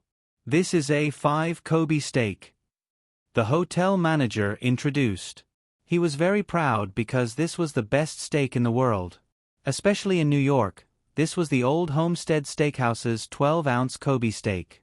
This portion cost more than $300. It was not that ordinary people could not afford it, but even if they had the money, they could not afford it. Lin Gu heard this and felt that this was really extravagant. In the past few days, they had also eaten Kobe steak at the hotel, but it was definitely not the kind that was delivered this time. They had eaten the kind of steak that was 5 or 6 ounces. The steak was accompanied by salmon, salad, and dessert. It was said that the secret of this cooking was a kind of detailed Japanese treatise. It covered the steak on the copper and iron grill before resting. "Why didn't we order this steak before?" Lin Gu asked. "Why is this lousy hotel treating us differently? Did you not prepare the best for us because we are Huaxia people?" No. Mr. Carlos, you've misunderstood. The Kobe steak you ordered before is also very good. It's just that this kind of a 5 Kobe steak is too little. We don't sell it. This is specially prepared to entertain noble guests like you, the hotel owner explained. "This sounds good," Lin Gu said to Su Yun. "Brother, let's eat it while it's hot." "I ate too much chicken rice just now. I'm not hungry at all," Su Yun said. "Then let's have a drink." The hotel manager smiled and took out the XO he had prepared. "This is Remy Martin Jubilee Cognac. It's a Remy Martin Jubilee Cognac from the top series. It was carefully made by Remy Martin's head brewer, Ms. Pierrette Trichet. She is the 4th master brewer in the history of Remy Martin. She is the only female master bartender in the history of cognac." Lin Gu didn't know much about wine, so he didn't have much reaction after taking a glance. The person in charge of the hotel had heard that Carlos was a person who knew wine very well. "If you don't like it, Mr. Carlos, I've prepared Remy Martin 1898. This was brewed by Remy Martin to commemorate the turning point in history. His recipe is recognized as the world's first premium champagne cognac recipe." Lin Gu waved his hand. "Don't talk so much nonsense. I'm not asking you to give me a lesson. Open the wine." Lin Gu couldn't be bothered to pay him any attention. "Leave after you're done. Don't stay here and disturb us, okay?" Lin Gu directly ordered the guest to leave. When the hotel manager heard this, cold sweat broke out on his forehead. This was because Courtney had told him earlier that Huaxia people liked to beat around the bush when they spoke. As a foreigner, it was impossible to understand what Huaxia people meant just by listening to them. No matter how good his Mandarin was, he still couldn't understand the other party's meaning. Even if he could understand every word, he could write it down, but that was it. To converse with Huaxia people, in addition to having a complete knowledge of Mandarin, one also had to have a strong reasoning ability. This was an essential condition. To put it bluntly, the hotel manager understood that Huaxia people were unwilling to speak the truth. Their official life was the perfect example. They paid attention to formalities and were full of pretentiousness. Of course, even the most uncultured Huaxia people could improvise and come up with all kinds of far-fetched excuses.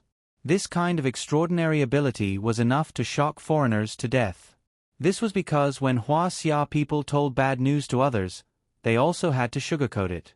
But the method they used was so fake that foreigners would definitely feel it was meaningless. Therefore, the hotel manager did not leave. He was still trying to figure out Lin Ge's meaning. There were too many situations where one sentence from Huaxia had two meanings. In the winter, when there was a snowstorm, people would say, "Wear as much as you can." In the summer, when there was no wind, people would say, "Wear as much as you can."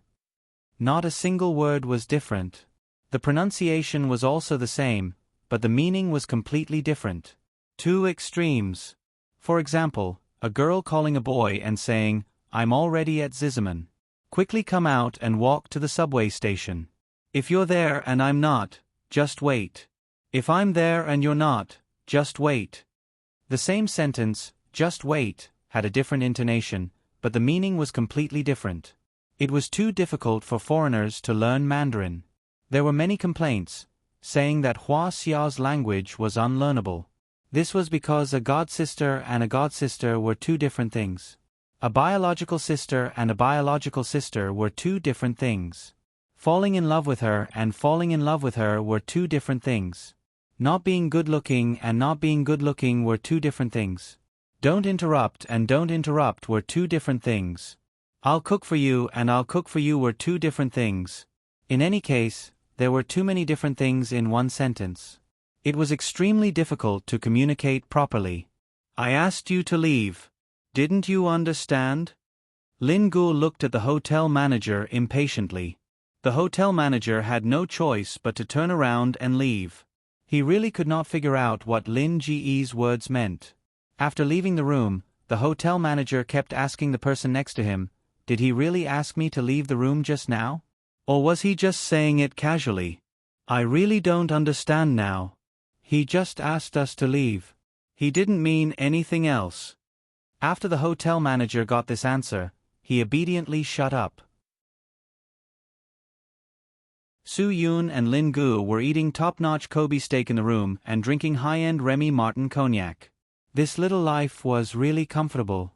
"Brother, do you think they will serve us like this every day?" "If they serve us like this every day, then it doesn't matter if we spend a few more days here," Lin Gu said. "Anyway, we can't go home for the Spring Festival.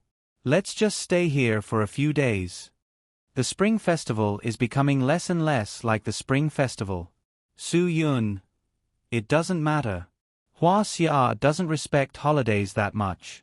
If it weren't for the Koreans robbing the Dragon Boat Festival, the Dragon Boat Festival wouldn't have been a holiday. Lin Gu nodded. "That's true. I guess slowly, the Spring Festival will become like the Dragon Boat Festival. It's just a few days of holiday, and people won't feel fresh anymore. In the past, people liked to buy new clothes and shoes during the Spring Festival. Now, they can buy them every day. Ma Yun's house is open 24 hours a day," Su Yun said. Lin Gu drank the wine in his glass comfortably. "Then how many days are we going to waste, brother? Let nature take its course. Su Yun, it's not up to us to say how many days we can spend. It depends on how long Baldwin can endure. Get the meat shield to contact the other money launderers as soon as possible. No matter how big or small the business is, let Baldwin understand that you have no patience. In fact, For a legendary battle pet warrior, there was indeed no patience. What a legendary battle pet warrior wanted the most now was to solve the problem as soon as possible. Therefore, the more anxious Lin Gu was, the more Baldwin would trust them. When Baldwin's trust reached a certain level, he would naturally come forward to talk to them. Well, the meat shield is quite efficient. Lin Gu said, actually, I really enjoy it when they serve me like this. The American Empire is really a paradise for the rich. No wonder Huaxia people would come here to enjoy themselves after making some money. As long as you have money, you can naturally get everything, Su Yun. If Huaxia's ranking is power and money, then the American Empire's ranking is power and money.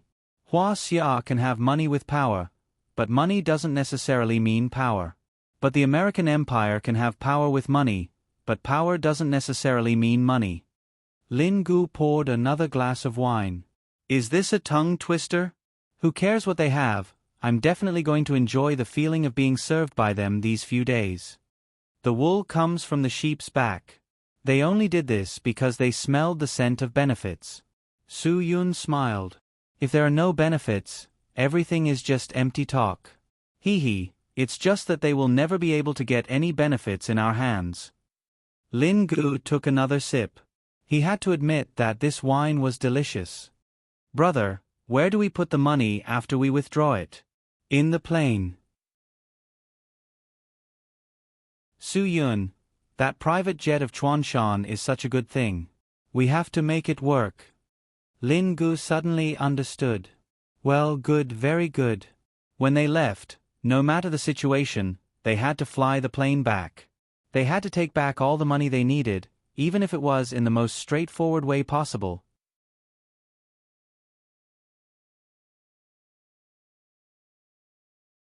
Chapter 3902. The next morning at 9 o'clock, Su Yun and Lin Gu were having breakfast when the bank called to inform them that Lin Ji's large withdrawal had been arranged. Lin Gu wanted to withdraw all of the family's US dollars from the bank. Although most of the family's assets were fixed assets and would be transferred directly to Sky Entertainment Group's bank account in the United States, the money had to be withdrawn from the bank. A direct transfer to the bank in the United States would arouse suspicion. The money from the sale of the family's assets was transferred to Sky Entertainment Group's bank account from all sorts of different accounts. It had nothing to do with the family's bank account. Half an hour later, the armed escort car that Gu Chia had contacted also stopped at the entrance of the hotel. The manager of the hotel was confused. He didn't understand what was going on. Although the family's bank account in the United States didn't have much money, it still had more than $200 million. $200 million was more than enough for the car to carry. Of course, Su Yun and Lin Gu couldn't just pile the US dollars in the car. They wouldn't take the US dollars directly from the bank. Instead, they would convert the US dollars into gold on the spot. They would buy gold bricks from the bank and transport the gold away. This was the key. What was the use of US dollars? If the United States fell one day, US dollars would be worthless. In this day and age, regardless of whether the currency was backed by gold or was not as practical as gold, it was the same in any era. It was the same in the previous century and the previous century. Gold and silver were king. There was only so much gold. Even if the entire earth was mined, there would only be so much gold left. Money was different. It was just paper. As long as the country that printed money was shameless enough, they could print as much as they wanted without any scruples. In any case, the United States didn't care about their reputation. They could print money without limit. When the manager of the hotel saw that Su Yun and Lin Gu were about to leave, he immediately stepped forward and said, "Mr. Carlos, if there's anything you need me to do, just let me know. Whether you need me to run errands or do anything else, I'll do my best. I just need you to stop talking to me." Lin Gu glared at him. Su Yun tipped the person who delivered the car and asked him to leave. He then sat in the driver's seat. They couldn't trust either of them. It could only be done by the two of them. The more mysterious this matter was, the more the manager of the hotel felt that something was wrong. Normally, who would use this kind of car? Everyone knew what kind of things this kind of car was used for. After Su Yun and Lin Gu drove away, the hotel manager immediately called Courtney to inform her of their situation.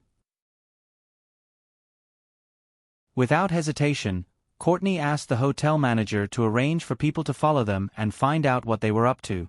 The person in charge of the hotel also hurriedly made arrangements. Now he was treading on thin ice. Every step he took was very careful. He was afraid that one wrong step would lead to another mistake. He would do whatever Courtney asked him to do. That was the only way he could feel at ease. However, Courtney was now a little confused. An armed escort car early in the morning. What else could it be other than money? This matter made him feel uncertain, so he quickly rushed to the hotel to find out what was going on. On the way to the hotel, Courtney received news from his men. He heard that a guy called the Meat Shield had helped him contact Frederick. Courtney, who had a good understanding of New York, naturally knew what Frederick did. Frederick was also a master who played with money. Although his strength was not comparable to Baldwin Group, he was also very experienced and had connections in money laundering. At this time, Courtney realized that Carlos' words yesterday were not just words of anger. "Keep an eye on Frederick. I want to know his every move," Courtney said. "If he wants to take a share of our profits, then be prepared to teach him a lesson." "Yes," the man replied. Courtney said, "Continue to keep an eye on this matter. Other than Frederick, there are other people in New York who have the ability to swallow large amounts of black money. Keep an eye on all of them." Yes. New York was so big, and there were so many capable people. There were definitely people who could swallow a large amount of dirty money. Of course, it was hard to find someone like Baldwin who could swallow a large amount of dirty money. But if Carlos could find all these people and separate them to launder a large amount of his dirty money, it would be possible. Courtney had to solve this problem. Of course, since the matter was out of his control, he would definitely contact Baldwin and tell Natasha, who was by Baldwin's side, about the current situation. Natasha would pass on the message to Baldwin as soon as possible. Although Natasha was a woman, she was Baldwin's most trusted person. Not only could she protect Baldwin's safety, but she could also help him analyze the cause of the matter when he was confused and give him advice. In the dead of night, Natasha could also arouse Baldwin's desire in bed. She was the most important person in Baldwin's eyes, the best woman. After listening to Courtney's report, Natasha knocked on Baldwin's door with a cup of coffee in her hand. Baldwin had business to discuss last night, so he went to bed very late. He still had not woken up at this time, and Natasha did not plan to wake him up. Hearing the knock on the door, Baldwin opened his sleepy eyes. Although he was already 63 years old, he looked like he was in his early 50s. This was maintenance. People who knew how to maintain their appearance were different. "Why are you so early? Didn't I say that I like to wake up naturally?"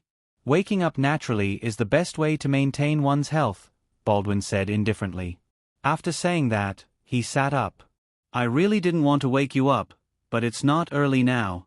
Besides, Courtney called just now." Natasha smiled and said, "It's that kid called Carlos. He seems to be up to something. Apart from us, he also contacted Frederick." "Frederick?" Baldwin frowned and said, "He is now bold enough to compete with me for business."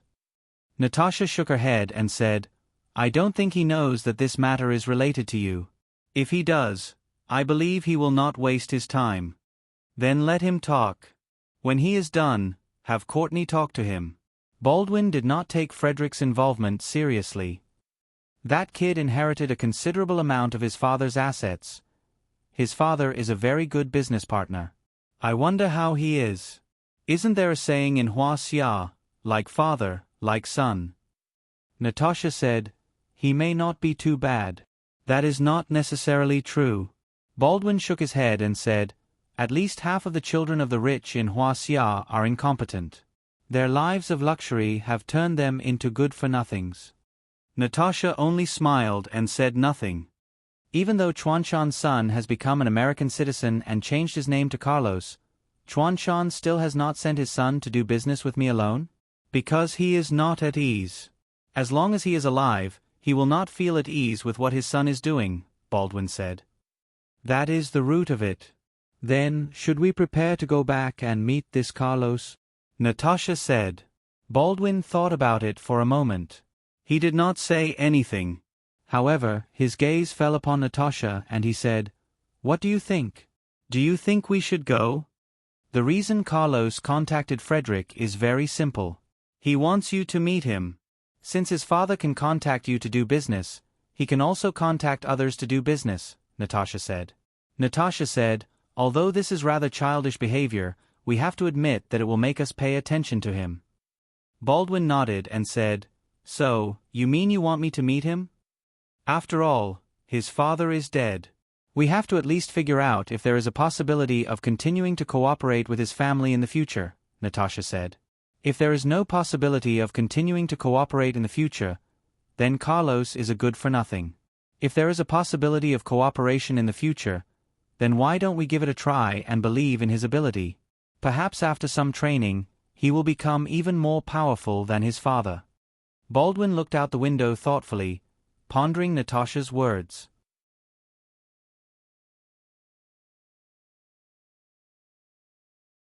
Chapter 3903. Su Yun and Lin Guo drove the car directly to the bank. As they had already made an appointment, the bank's VIP account manager was already waiting outside.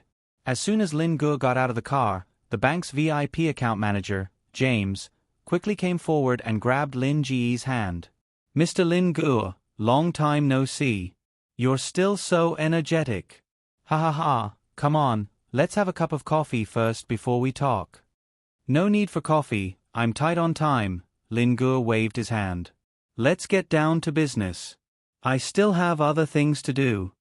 Mr. Carlos, if you're not satisfied with our service, please feel free to ask." "Ha ha ha. You suddenly want to withdraw cash, this is..." James felt a headache coming on. "We're really sorry for doing something that you're not satisfied with. This has nothing to do with you. I just don't believe in USD anymore," Lin Guo said. "Besides, I don't want USD. I want to use my USD to exchange for gold." James smiled awkwardly. It was better to take their USD than their gold. "How much is it now?" 1,450 USD per ounce. Lin Guo said, "Then I have 270 million US dollars in my account. Can you calculate how much gold that is?" "This is..." James quickly took out a calculator. "It's 186,206. 8,965 ounces. Lin Guo knew very well that Americans were bad at math. They were almost at the elementary school level. "It's about 5.27 tons. You can prepare the gold for me." James was dumbfounded. Exchanging 5 tons of gold in one go, even the bank would have a headache. The biggest gold bar in their bank was only 400 ounces.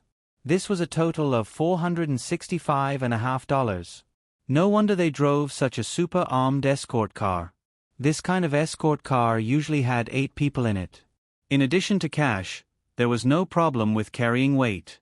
5 tons of gold could easily be taken away. "Mr. Carlos, shouldn't we discuss this further? Perhaps we have a better idea." James said. "Yes, you're right. What I want is gold." "Why are you discussing it with me?" Lin Guo said, "Is it that I can't use my own money to exchange for gold in your bank? Then why are you still opening a bank? Are you crazy?" Of course, it wasn't that James didn't want him to exchange for gold. Of course, he was willing to do so. He just didn't want to lose such a big customer. Now, Carlos gave him the feeling that he was going to leave their bank and not play with them anymore. This was what Jamie was worried about. "Hurry up, this is not a small project." Lin Guo didn't give Jamu a chance to continue speaking. He immediately signaled Jamu to take him to the VIP's safe room to handle the business. Su Yun stayed by the car and waited. He looked around and observed the surroundings. The United States was not as safe as Huaxia. No one dared to rob a bank in Huaxia. First, the punishment was heavy. Second, there were no advanced weapons. The United States was different. The people who robbed banks were all equipped with advanced weapons. Moreover, the United States emphasized human rights. As long as they weren't killed on the spot, even if they failed, they wouldn't be sentenced to death. This was the most ridiculous thing about the United States. There were people dying on the streets every day, but it was still so difficult to sentence them to death. He really didn't understand how those bastards who didn't treat other people's lives like animals still had the face to ask for their human rights. Some criminals weren't even human. They were worse than animals. Why would they talk about human rights if they weren't human? Anyway, the country was like this. There were pros and cons. Because of this, Soo-yoon didn't dare to relax. Who knew if a car would suddenly pop out of nowhere and a few idiots wearing stockings would jump out to rob the bank? Soo-yoon had seen news about bank robberies in New York before. It was said that there was a bank robber who had been robbing banks in Queens and Manhattan. He had succeeded more than 30 times and returned empty-handed 8 times. This guy was a repeat offender who had set a new record in New York City's police history. Moreover, this criminal wasn't as fierce and burly as people imagined. It was said that when he was arrested, the police broke in with heavy equipment. The criminal was lying lazily on the sofa, looking at the police who were like they were facing a great enemy with sleepy eyes. He didn't have any intention of resisting. The criminal was a typical heroin addict. He was in and out of prison as an adult, but he wasn't famous. The crimes he had committed before were all minor crimes related to drug abuse. The real reason for his big business of robbing banks was very simple: to raise money to buy drugs. Some of the bank robbers in the United States weren't like what people imagined in the movies. They really came with a car full of people armed with advanced weapons. Most of them were lone wolves. Every time these people robbed banks, they liked to wear a baseball cap of the Mets, long-sleeve shirts, and sunglasses to cover their eyes. They were a typical New York hipster. Moreover, the way they robbed banks was very civilized. They didn't yell or scream for fear of scaring the innocent customers. In the words of these criminals, robbing a bank was no different from withdrawing money from a bank. They just had to pass a note to the bank staff and state their purpose of visit. Only in very rare situations would they show their guns as a show of force. After they succeeded, they wouldn't cause any trouble for others and would leave as soon as possible. Everything was done. The criminal was a fixed serial robber in the area where he committed the crimes. He had been at large for many years before being arrested. This kind of news also reflected the incompetence of the United States Empire's police. Moreover, there were hundreds of bank robberies in New York every year. On average, there was a bank robbery every day. In such a big city, this kind of situation was really hard to understand. Moreover, this kind of situation only increased every year.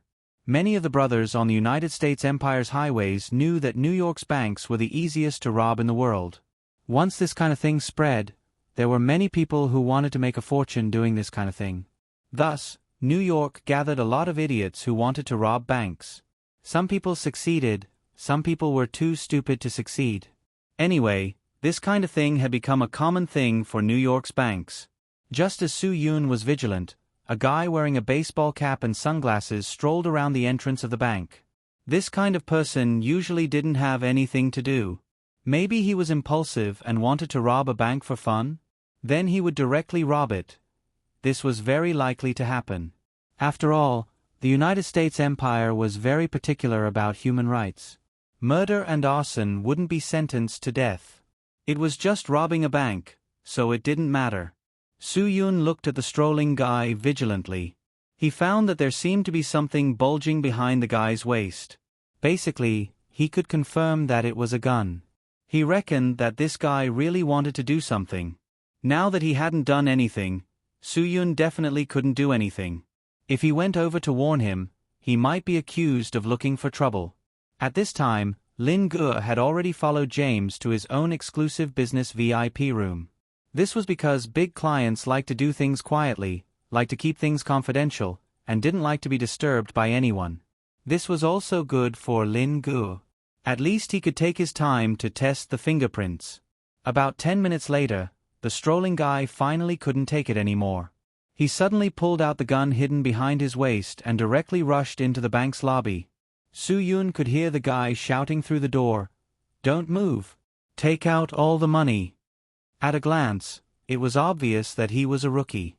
A skilled criminal wouldn't do such a stupid thing. Sure enough, the idiot's shouting caused chaos, and 2 security guards directly pounced on him. The farce only lasted for a few seconds before it ended. In fact, there were many bank robberies in the United States Empire because the banks in the United States Empire had always flaunted the principle of customer service. They removed the iron bars on the counters, removed the armed guards, and extended the business hours. These were the important reasons why criminals frequently patronized the banks. In recent years, the United States Empire had also slowly removed many open counters. This wasn't to disrespect the customers. In fact, it was a kind of self-protection. Otherwise, it would be so boring to be robbed every day.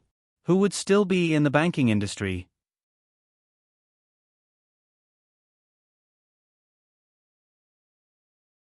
Chapter 3904. The police quickly rushed over and arrested the idiot. There were idiots who were arrested for attempted robbery almost every day. A New York police officer suddenly walked towards Su Yun. He was very interested in the car beside Su Yun. "What do you do?" The police officer walked up to Su Yun and said, "A car like this is parked in front of the bank. Are you in charge of escorting goods from a security company? If not, you'd better give me a reasonable explanation. Otherwise, I'll need you to come with me. Do you have nothing better to do and come looking for trouble with me?" Su Yun was speechless. "If I was more active in my work, there wouldn't be so many idiots looking for trouble." "What are you talking about? Are you looking down on us New York police officers?" The police officer was anxious. He looked like he was going to eat Su Yun. "Come with me. Explain to me why you parked this car in front of the bank. Are you trying to rob us?" "I'm warning you. I'm here to do something for my boss. My boss is a senior customer of this bank." Su Yun said, "You'd better not provoke me. We're people you can't afford to provoke.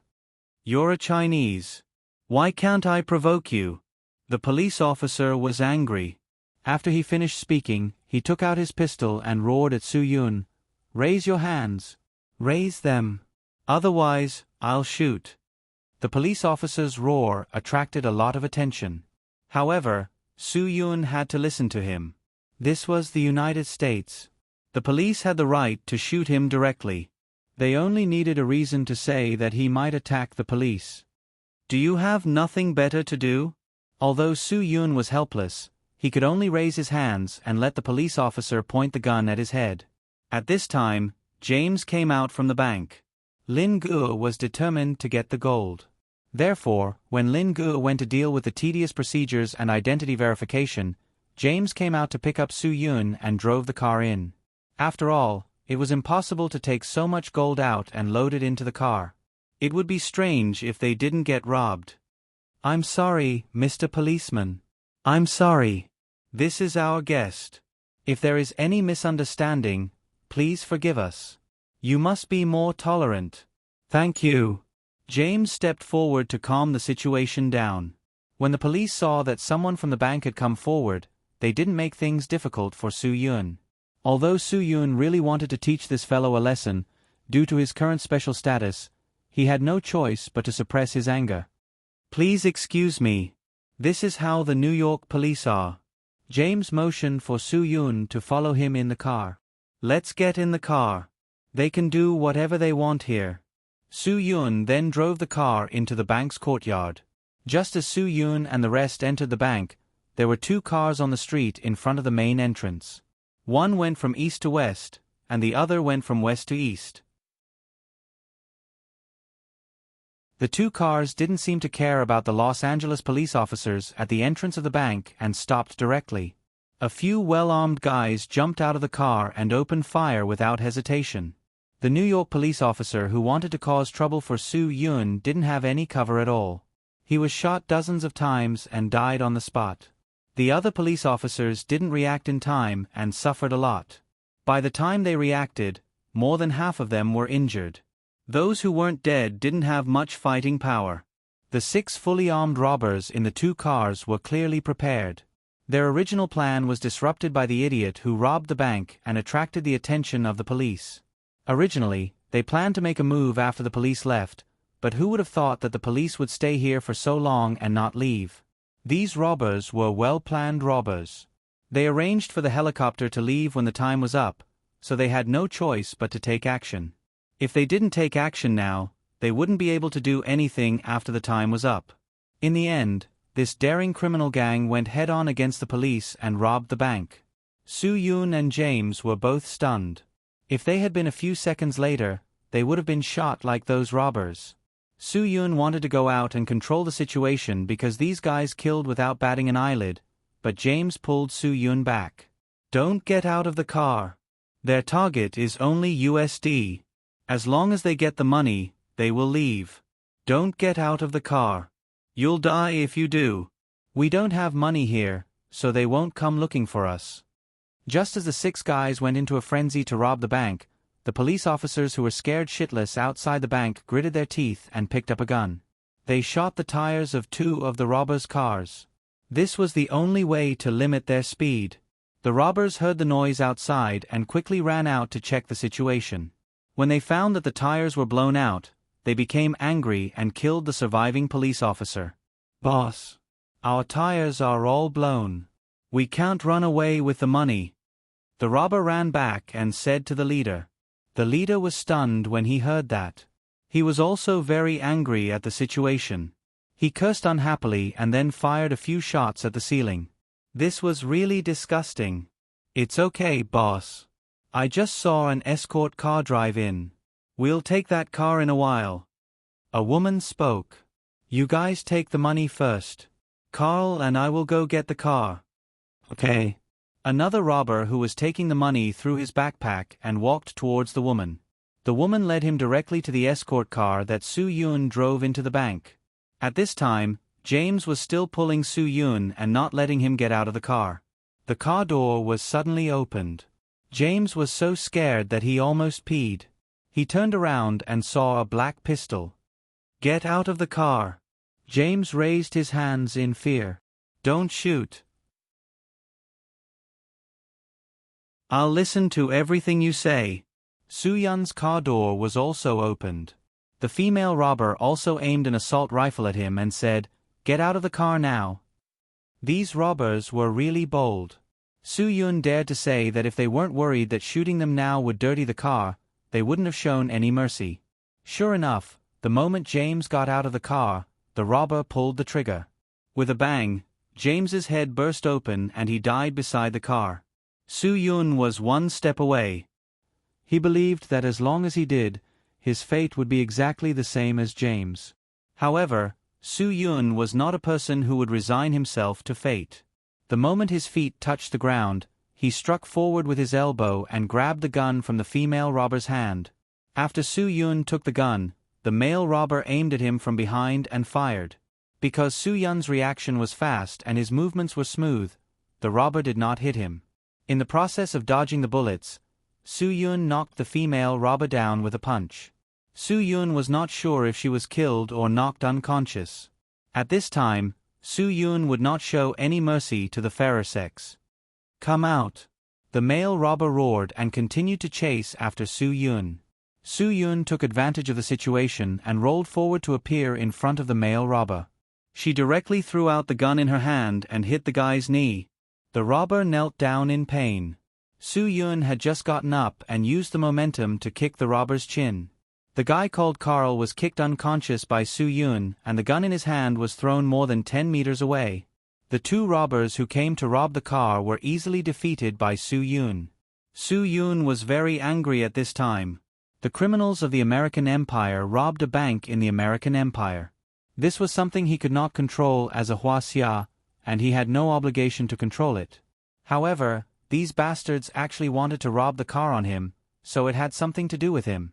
Lin Guo would never let the other party rob his car from his hands so easily. This was absolutely impossible. The 4 people who were still carrying the dollar bills did not expect their 2 companions to be killed after they went out. They thought that the car was ready, so they continued to crazily grab all the dollars in their hands. Finally, after their backpacks were full of green bills, they rushed out of the door to find a car. Time passed quickly. In 3 minutes, the New York NYPD Special Police would arrive. At that time, they would not be able to escape even if they had wings.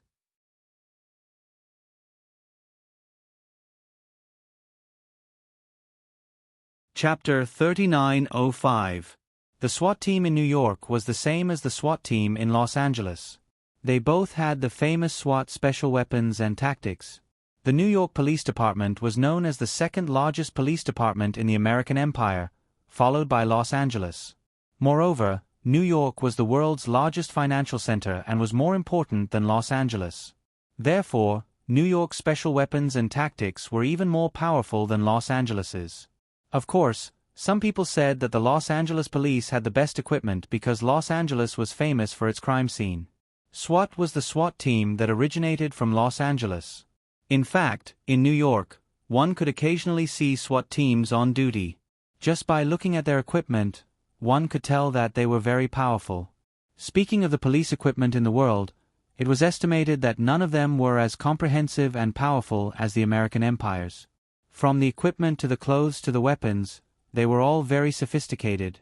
From left to right, there were 2 9mm pistol magazines, a Motorola radio, a short baton, a key bag, a handcuff bag, an ASP retractable baton bag, a quick-draw holster, and a pepper spray holster.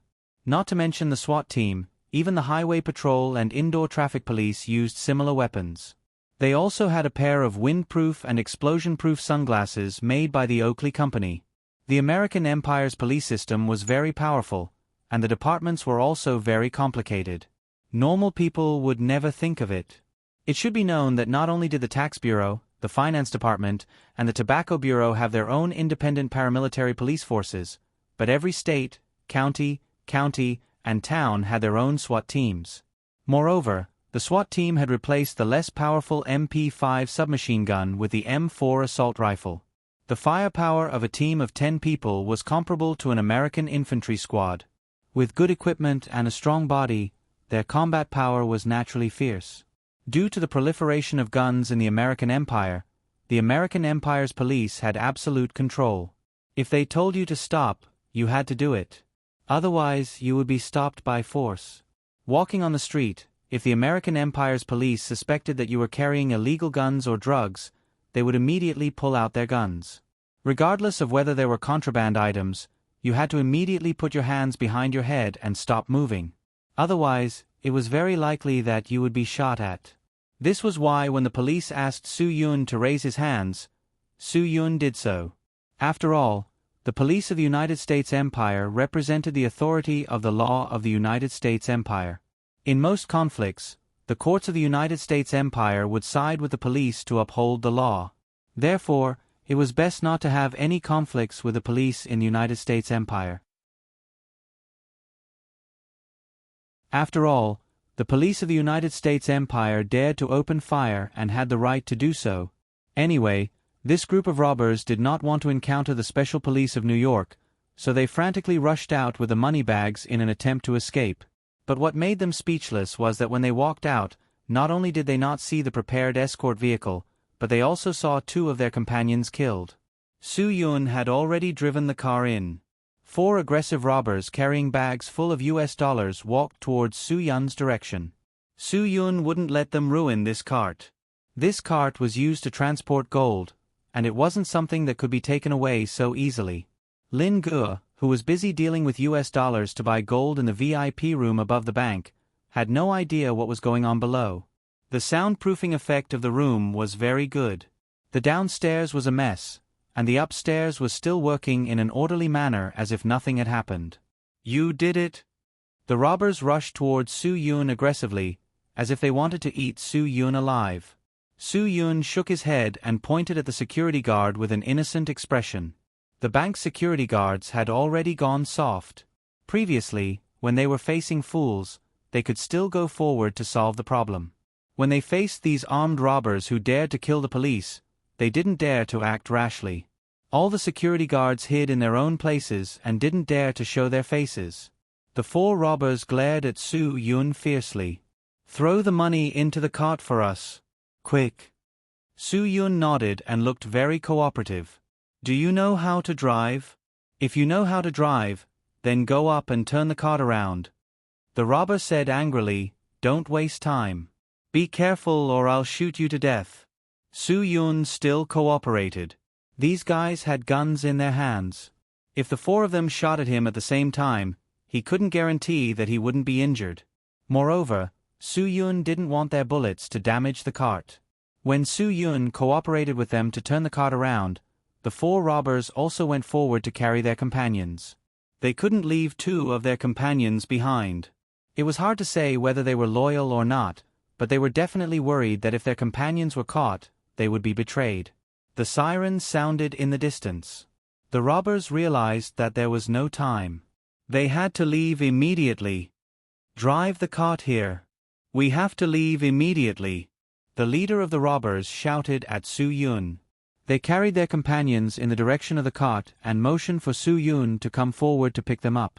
Su Yun reached out and made an okay gesture. Under the surprised gaze of the robbers, Su Yun stepped on the accelerator until the end. The cart drove out crazily. It fiercely hit all the robbers and sent them flying. The front of the armed cart was relatively flat. In this situation, it was almost impossible to kill anyone.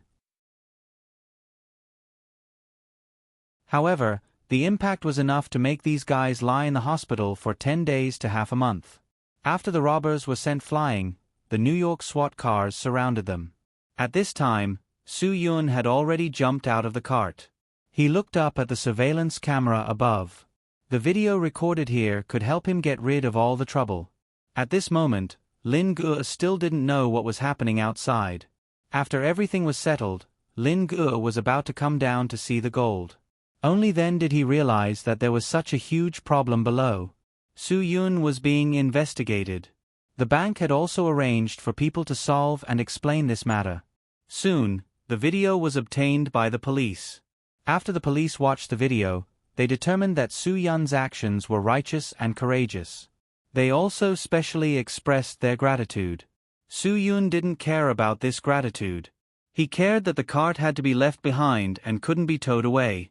Although the cart was also related to the murder case. After all, Lin Ge was a big customer. If the big customer wanted to use a cart to transport the gold, then the bank had to cooperate with the big customer to transport the gold. After some communication, Su Yun and the police didn't have any trouble. The bank also arranged for people to start loading the gold into Lin Ge's cart. 400 ounces was a few hundred yuan. This piece was more than 20 pounds. With the addition of the boxes, the cart sank by at least 5 centimeters. After all the gold was loaded into the cart, the road in front of the bank was clear again. Su Yun and Lin Ge could only drive the cart to Miami immediately. Otherwise, there was no place to store the gold. It was a journey of less than 2,000 kilometers. Su Yun and Lin Ge couldn't do anything about it. Besides them, no one could help them solve this problem. Lin Ge contacted the Meat Shield again and asked him to contact other people who were in the money laundering business when he arrived in New York. He would come back in 2 or 3 days. This round trip would take at least 2 days even if they did not sleep or rest. Now that Baldwin was prepared to waste their time, there was no need for Su Yun and Lin Ge to be in a hurry. They went to settle everything and also made arrangements for the application of the flight route. Then, Su Yun had to familiarize himself with the airplane. After all, he would drive it himself. As for the pilot and service staff hired for the airplane, they would all be knocked out before the airplane took off. Su Yun couldn't take them back to Huaxia. Applying for a flight route was more complicated. If Su Yun wanted to go back to Qingdao, he had to ask Lin Ge to contact Feng Ye to find a place to store the airplane in Qingdao. Then, he had to find a way to sell the airplane. This series of things was quite troublesome. Su Yun didn't have the brain to think about it now.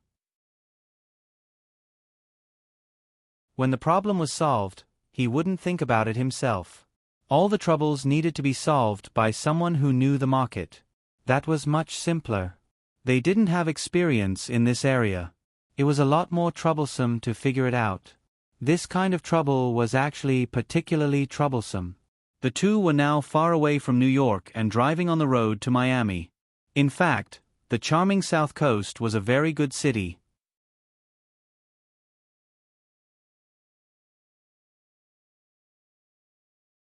Chapter 3906. Su Yun liked the South Coast, even more than the bustling East Coast and West Coast. Miami, Florida definitely had an irresistible charm. This was a unique place. The cutting-edge fashionable metropolis and the natural beauty of a tropical paradise coexisted in harmony.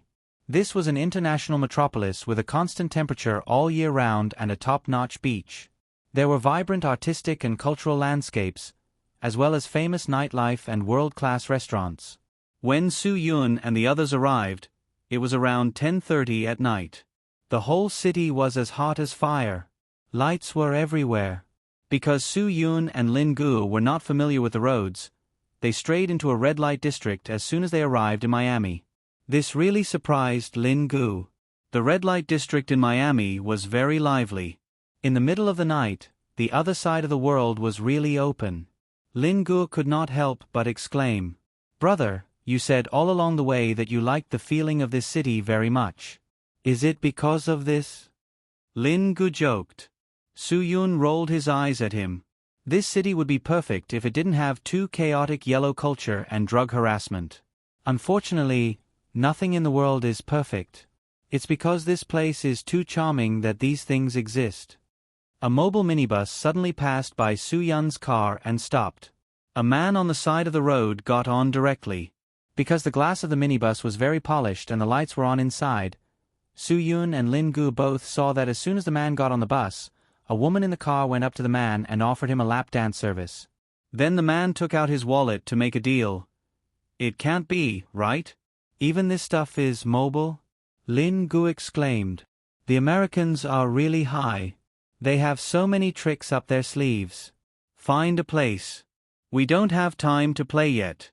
If you are interested, when the matter is over, I'll let you come here to relax for a while."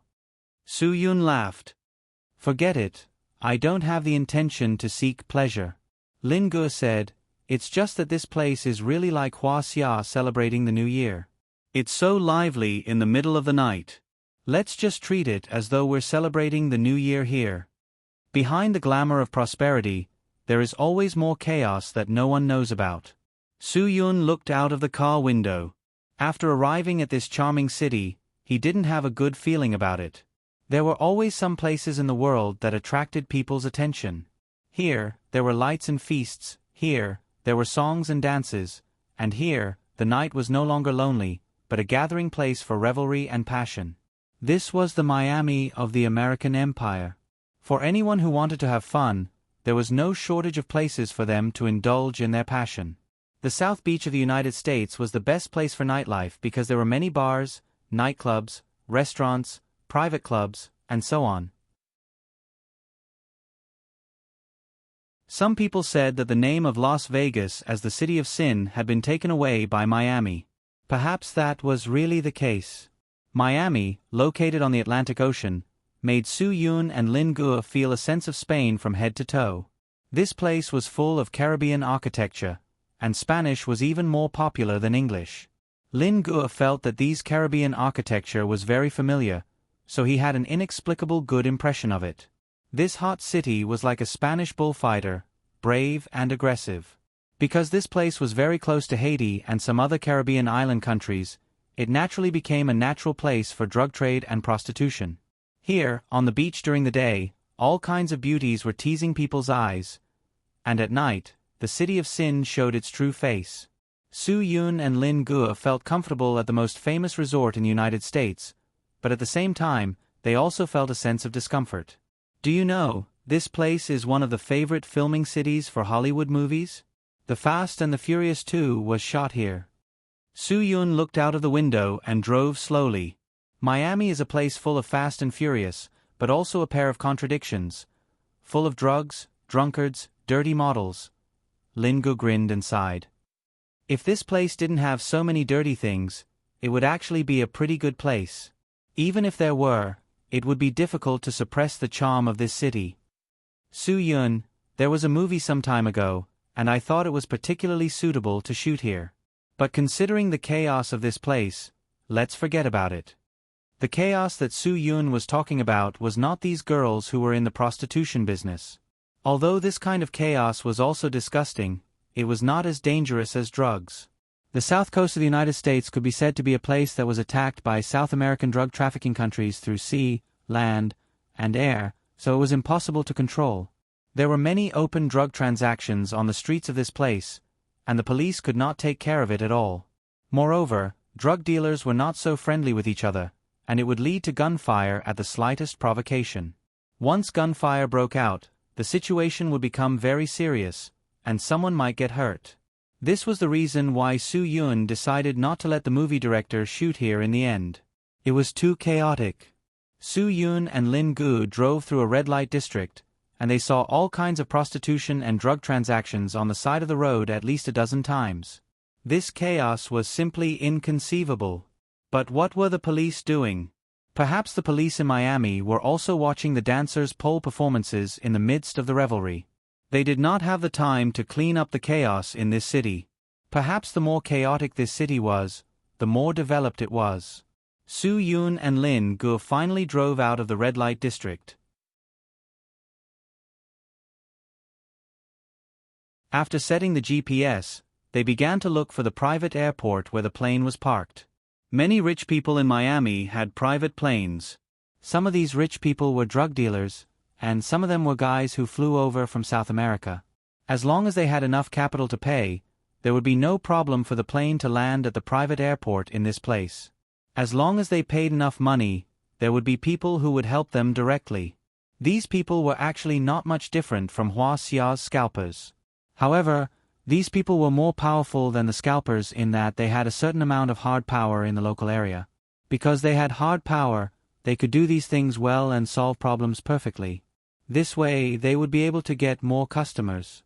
Customers introducing customers to them would allow them to earn more money and gain more prestige. Su Yun and Lin Gu finally found the private airport before 12 o'clock.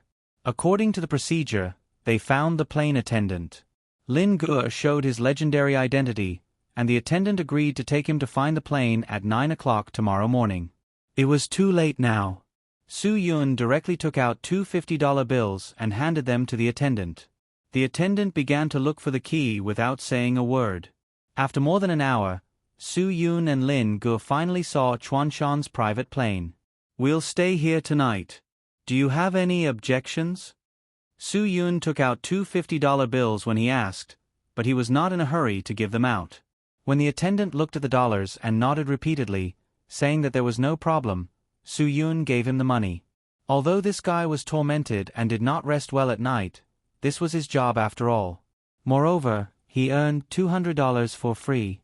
$200 was not a small amount for him. He was naturally happy to let these two rich people stay. Who knows, they might even give him money when they leave tomorrow. After the attendant left, Su Yun and Lin Gu began to load the plane with gold bricks. These hundreds of gold bricks were not a small process. The two of them had to find a suitable place to hide them while moving them into the plane.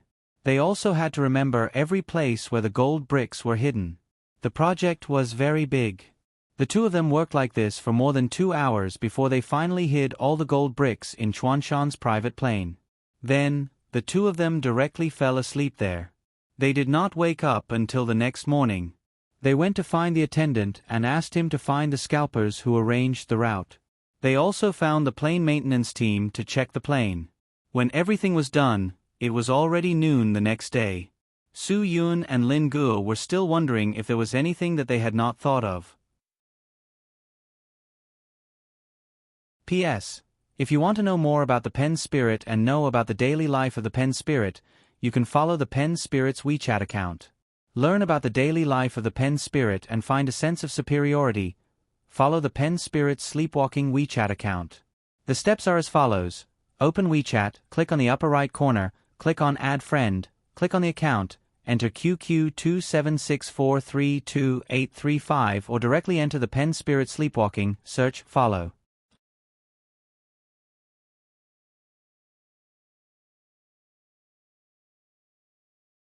Chapter 3907. 1 or 2,000 kilometers away in New York, the meat shield got in touch with Frederick as soon as he got off the plane. Frederick's people also came to the airport to pick him up.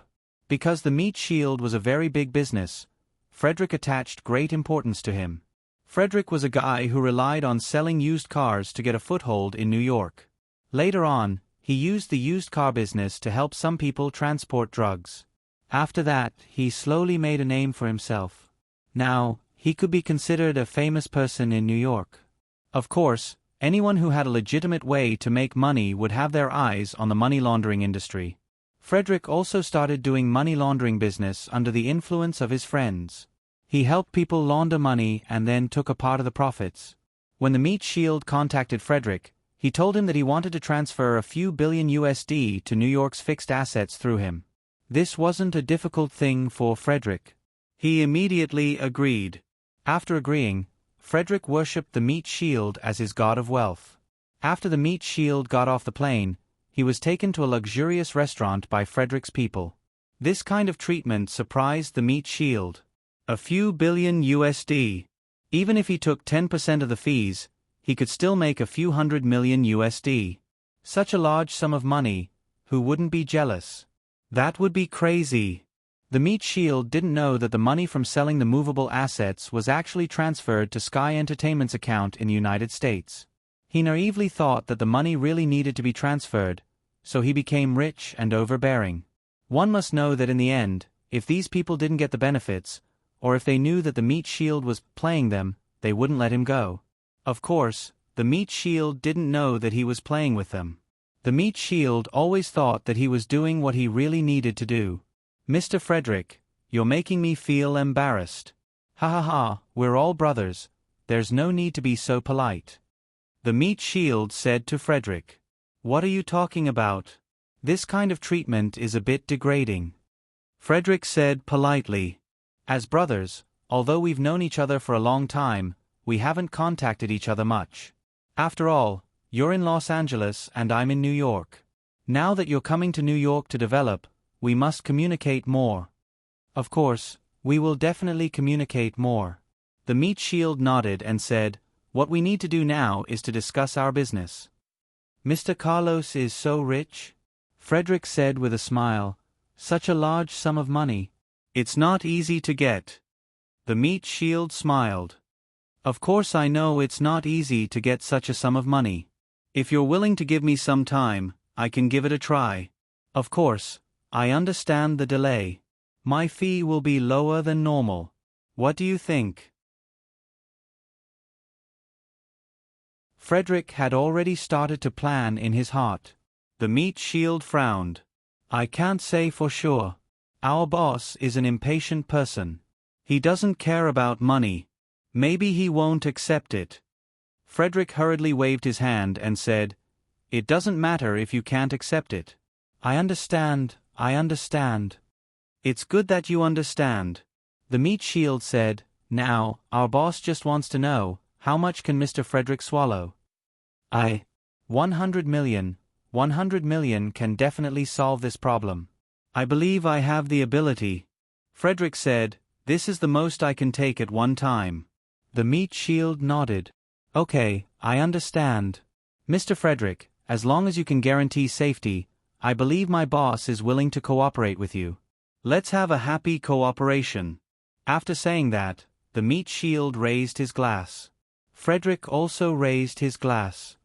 As long as Mr. Carlos says the word, I can do it immediately. You can rest assured. I guarantee safety. This kind of big client was rare for Frederick. He usually dealt with small jobs.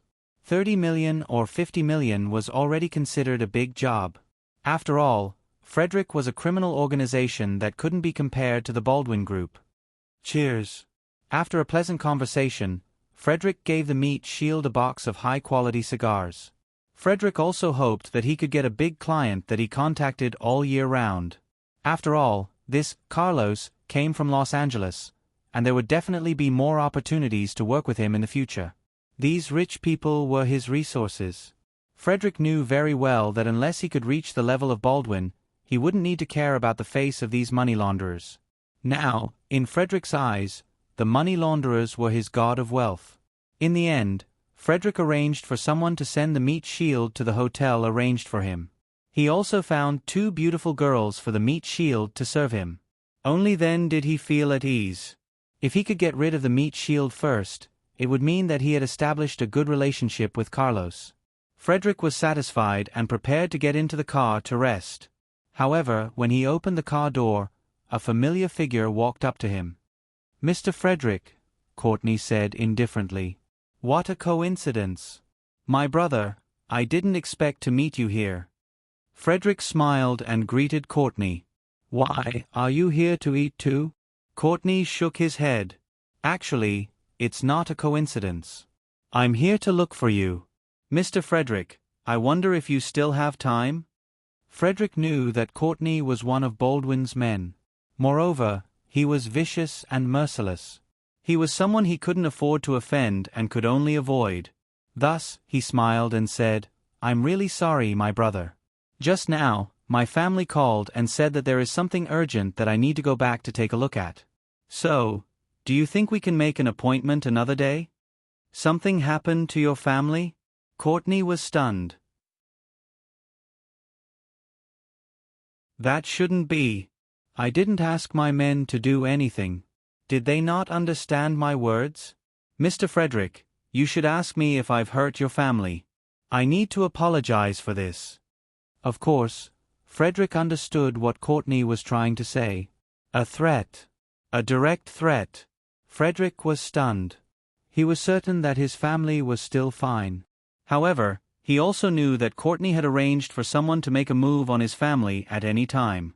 "My brother, may I know if I have offended you in any way?" Frederick asked cautiously. Courtney shook his head. "Of course not." "If that's the case, then, what are we doing now?" Frederick asked. "I have always admired you. There doesn't seem to be any conflict between us. So, what do you mean by what you said just now?" Courtney replied, "It's nothing. I was just stating a fact. You have never offended me. However, you are now preparing to offend my boss, Mr. Baldwin." Frederick quickly waved his hand and said, "Don't spout nonsense like that. I have always respected Mr. Baldwin. I have never had any improper thoughts about Mr. Baldwin's interests. I think there must be some misunderstanding between us." Courtney shook his head and said, "There is no misunderstanding. Our boss would never wrongly accuse anyone." "Courtney, you must tell me clearly. How did I offend Mr. Baldwin?" Frederick was completely clueless about the situation. "Just now, you had a meal with someone. What were you talking about? Did you forget it so quickly?" "If you have forgotten, I will help you recall." Courtney continued, "The fatty you had an appointment with earlier, nicknamed Meat Shield, is the bodyguard of a young Chinese man called Carlos." Frederick was stunned. "Mr. Frederick, am I right?" Courtney continued, "If you want to know more, I can tell you more. For example, where did he come from? What is the purpose of his cooperation?" "I know all of that. I didn't know this matter had anything to do with Mr. Baldwin." Frederick sucked in a breath of cold air. "If I had known that this matter had something to do with Mr. Baldwin, I would never have thought of it." "Courtney, this is a misunderstanding." "Misunderstanding?" Courtney said coldly. Frederick nodded his head furiously. "I swear, it is really a misunderstanding. I really didn't know. Ask Mr. Baldwin to give me a chance. I have always respected him. If there is a chance, tell him yourself." After saying that, Courtney made his move.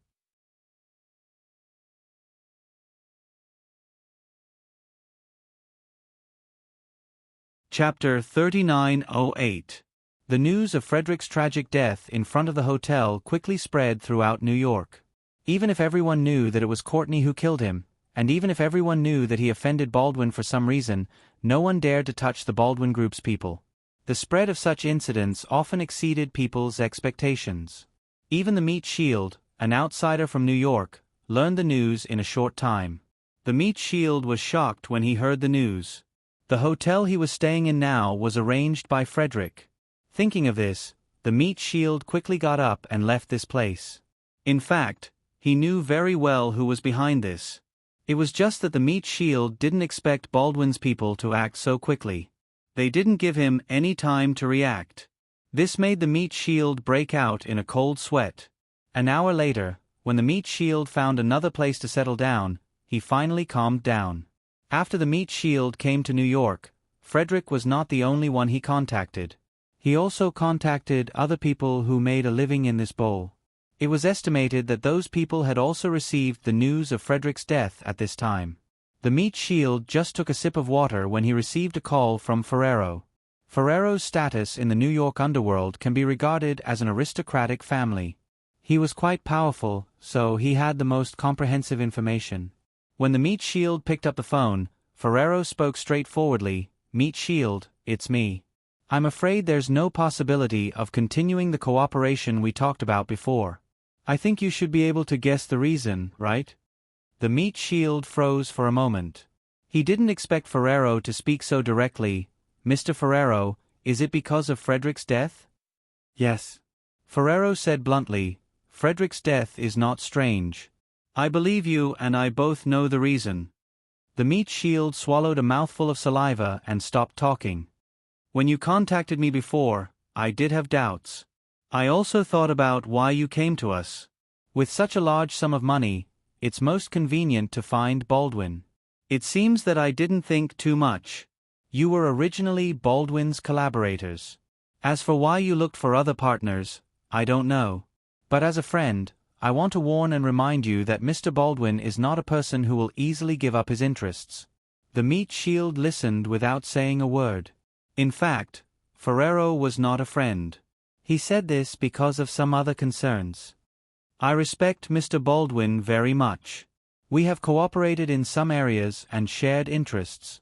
Ferrero continued, "So I can't intervene in his affairs. That's against the rules."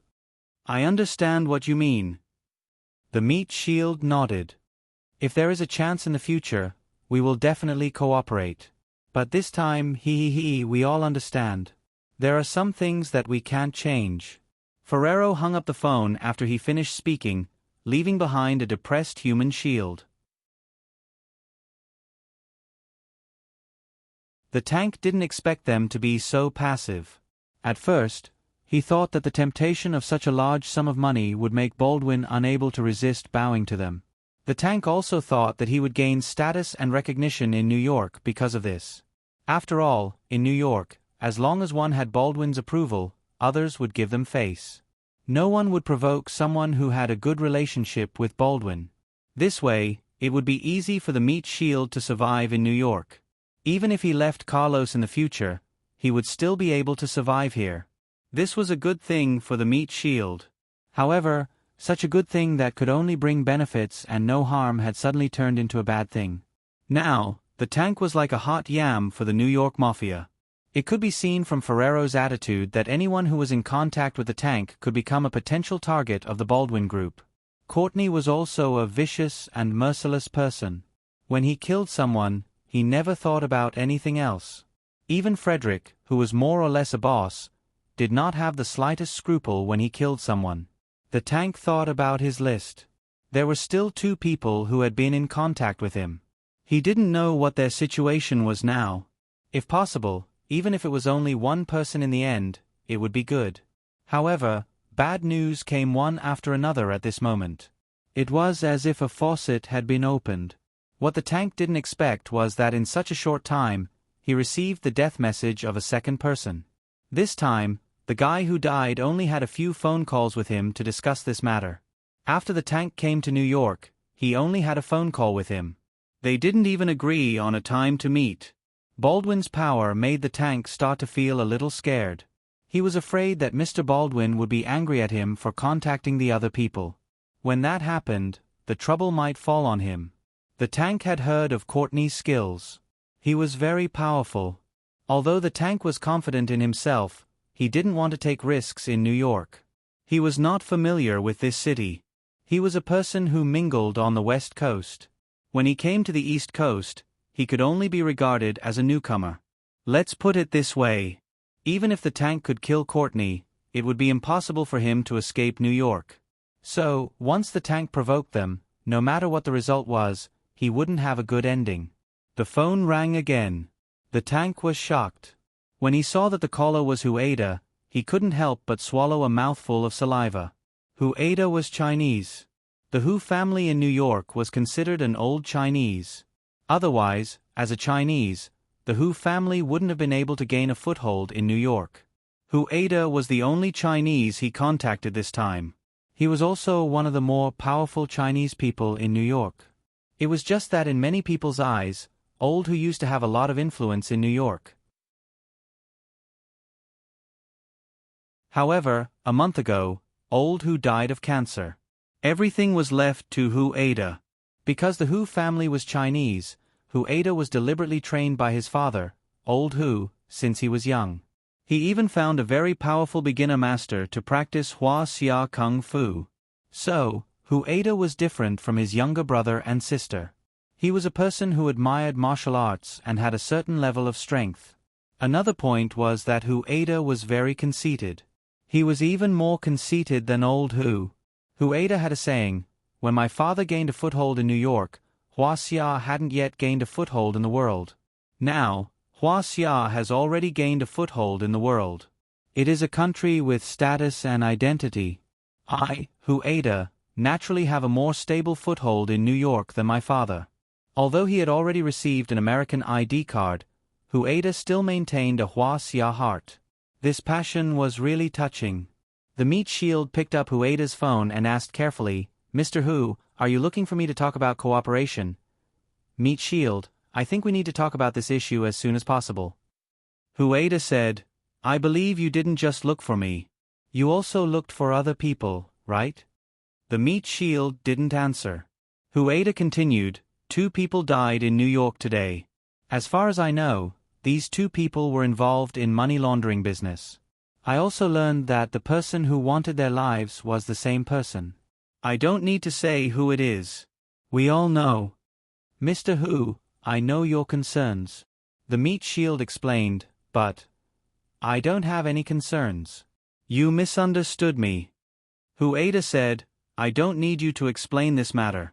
From what I know, I can basically infer the reason. I also know that I am involved in this matter."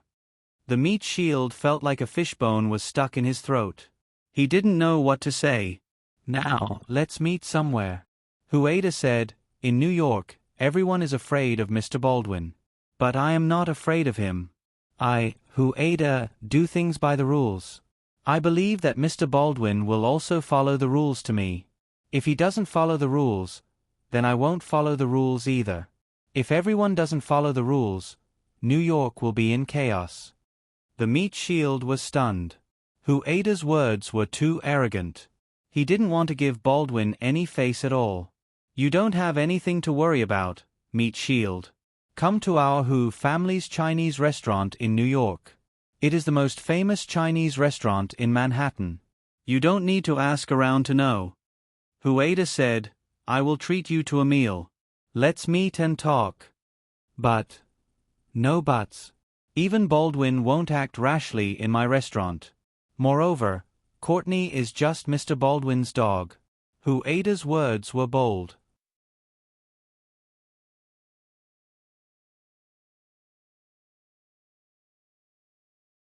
Chapter 3909. The meat shield had no way of rejecting Hueda because a stubborn person like Hueda was impossible to convince. If the meat shield did not meet Hueda, he would definitely come looking for him.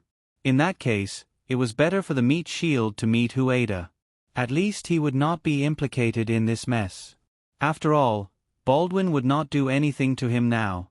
After all, they still had to cooperate. All of this was just a warning to the local New Yorkers who wanted a share of the profits.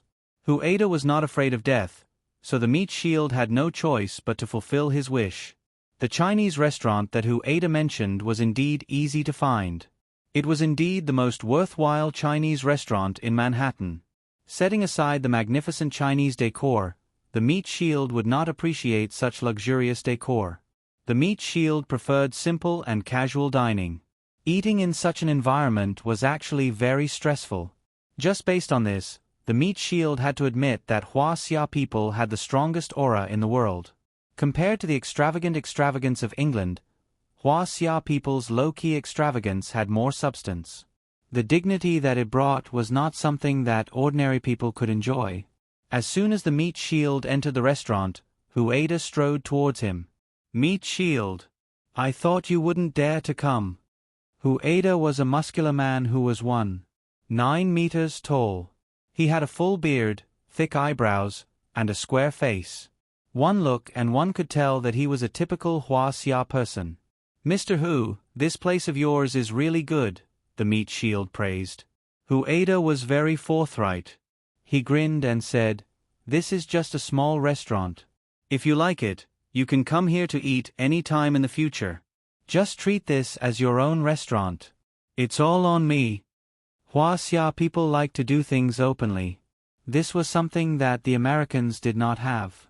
"Thank you, Mr. Hu." The meat shield looked around. The place was very lively. There were more and more foreigners coming to eat Chinese food.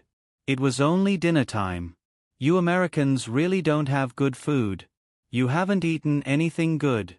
When I first got involved in food and beverage, a bowl of Sichuan-flavored Dan Dan noodles was enough to make you Americans drool. Hueda laughed and said, "What do you like to eat? Can you eat spicy food?" The meat shield nodded. "I like it very much." Hueda brought the meat shield to the private room and arranged for people to start preparing. "Go, spicy crayfish, seafood duck blood curd. Use the best chow tian pepper to make these for me." "Yes." "Also, get me some cumin lamb chop. Add some dried chili, sesame seeds, and some beef. You've seen my brother's size. He's definitely edible." Hua laughed and patted his meat shield. The meat shield also laughed dryly. "If you come to our shop, you have to eat our specialties. You Americans call this dish lily in the woods." Hua said, "It's cabbage stewed with fungus." Ha ha ha. Also, every time you Americans eat it, you say you're sick of it, but you still order the Yenjing roast duck for the second time. There's another one I'm sure you'll like. It's called the Bowl of Poseidon, the god of the sea. Such a powerful name. The meat shield's curiosity was piqued. The Bowl of Poseidon, the god of the sea? It's a bowl filled with scallop meat, lobster meat, sea cucumber, abalone, black bass, etc. Anyway, it's delicious seafood. Then, steam it and match it with our chef's ingredients. The taste is guaranteed to make you feel like you're swimming in the ocean. Ha ha ha. The meat shield was shocked. "Mr. Hu, I can't wait. Coming here is to eat well." Hua patted his chest and said, "Everything else can be put aside. Only eating is absolutely important. Although I grew up in the American Empire, I've never eaten your fast food." The meat shield laughed dryly. Fast food was indeed not nutritious. "I don't understand. How did all this junk food get into your mouth?" Hua was a little unhappy. "Last year, I went to Huaxia to do something. In the end, I saw that the Kentucky Fried Chicken was full." At this point, Hua slammed the table. The meat shield could see that Hua was very angry. There are so many delicacies in Huaxia, but the market was stolen by foreign junk food. How F** King sad. Hua spat. "Are all the good chefs in Huaxia dead? Mr. Hu, calm down first. Don't get angry because of this. There's no need to." The meat shield laughed and said, "It's just like how we Americans like to eat Chinese food. Everyone eats foreign food because it's fresher. Chinese food is the perfect choice for an American. Chinese food is so sumptuous." Hua said, "The problem is that there aren't many Americans who can afford Chinese food every day. Most of them are just junk food. It's cheap." The meat shield nodded. He admitted that it was true. Chinese food was sumptuous, nutritious, and troublesome to prepare. Naturally, the price was higher. But it's different in Huaxia. It's cheap to eat Chinese food in Huaxia. Hua said, 2 people from Huaxia would need more than 100 yuan to eat a full meal in Kentucky. 100 yuan is enough to buy 2 or 3 dishes in a good restaurant. It's more comfortable than foreign fast food. At this point, Hua said to the restaurant staff, "All right. Make a few rujiamos for my brother. I have authentic rujiamos made by a chef from Xi'an. It's much better than your hamburgers. The meat shield's eyes lit up. He had eaten rujiamos in New York before. It was especially delicious. Do you know how strange it is? Hua couldn't help but complain again. In Huaxia, one hamburger can buy 3 rujiamos, but there are still a bunch of idiots who eat hamburgers. In America, my rujiamos are sold for 3 times the price of a hamburger. The Americans can't bear to eat too much every time. One is enough for each person.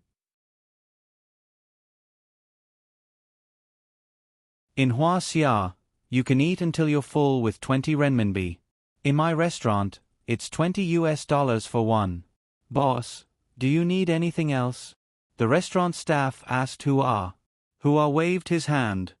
Do you still need me to say that? Serve me whatever sauce: duck tongue, steamed fish with black bean, stewed chicken with mushrooms. Go, go, go, go, hurry up and make them. Yes. The staff left, leaving only Hua and the meat shield. Do you know what's special about stewed chicken with mushrooms? Hua asked. You don't, right? That's because the fast food chickens in America are all raised by humans. They're all meat chickens. This kind of chicken isn't delicious at all.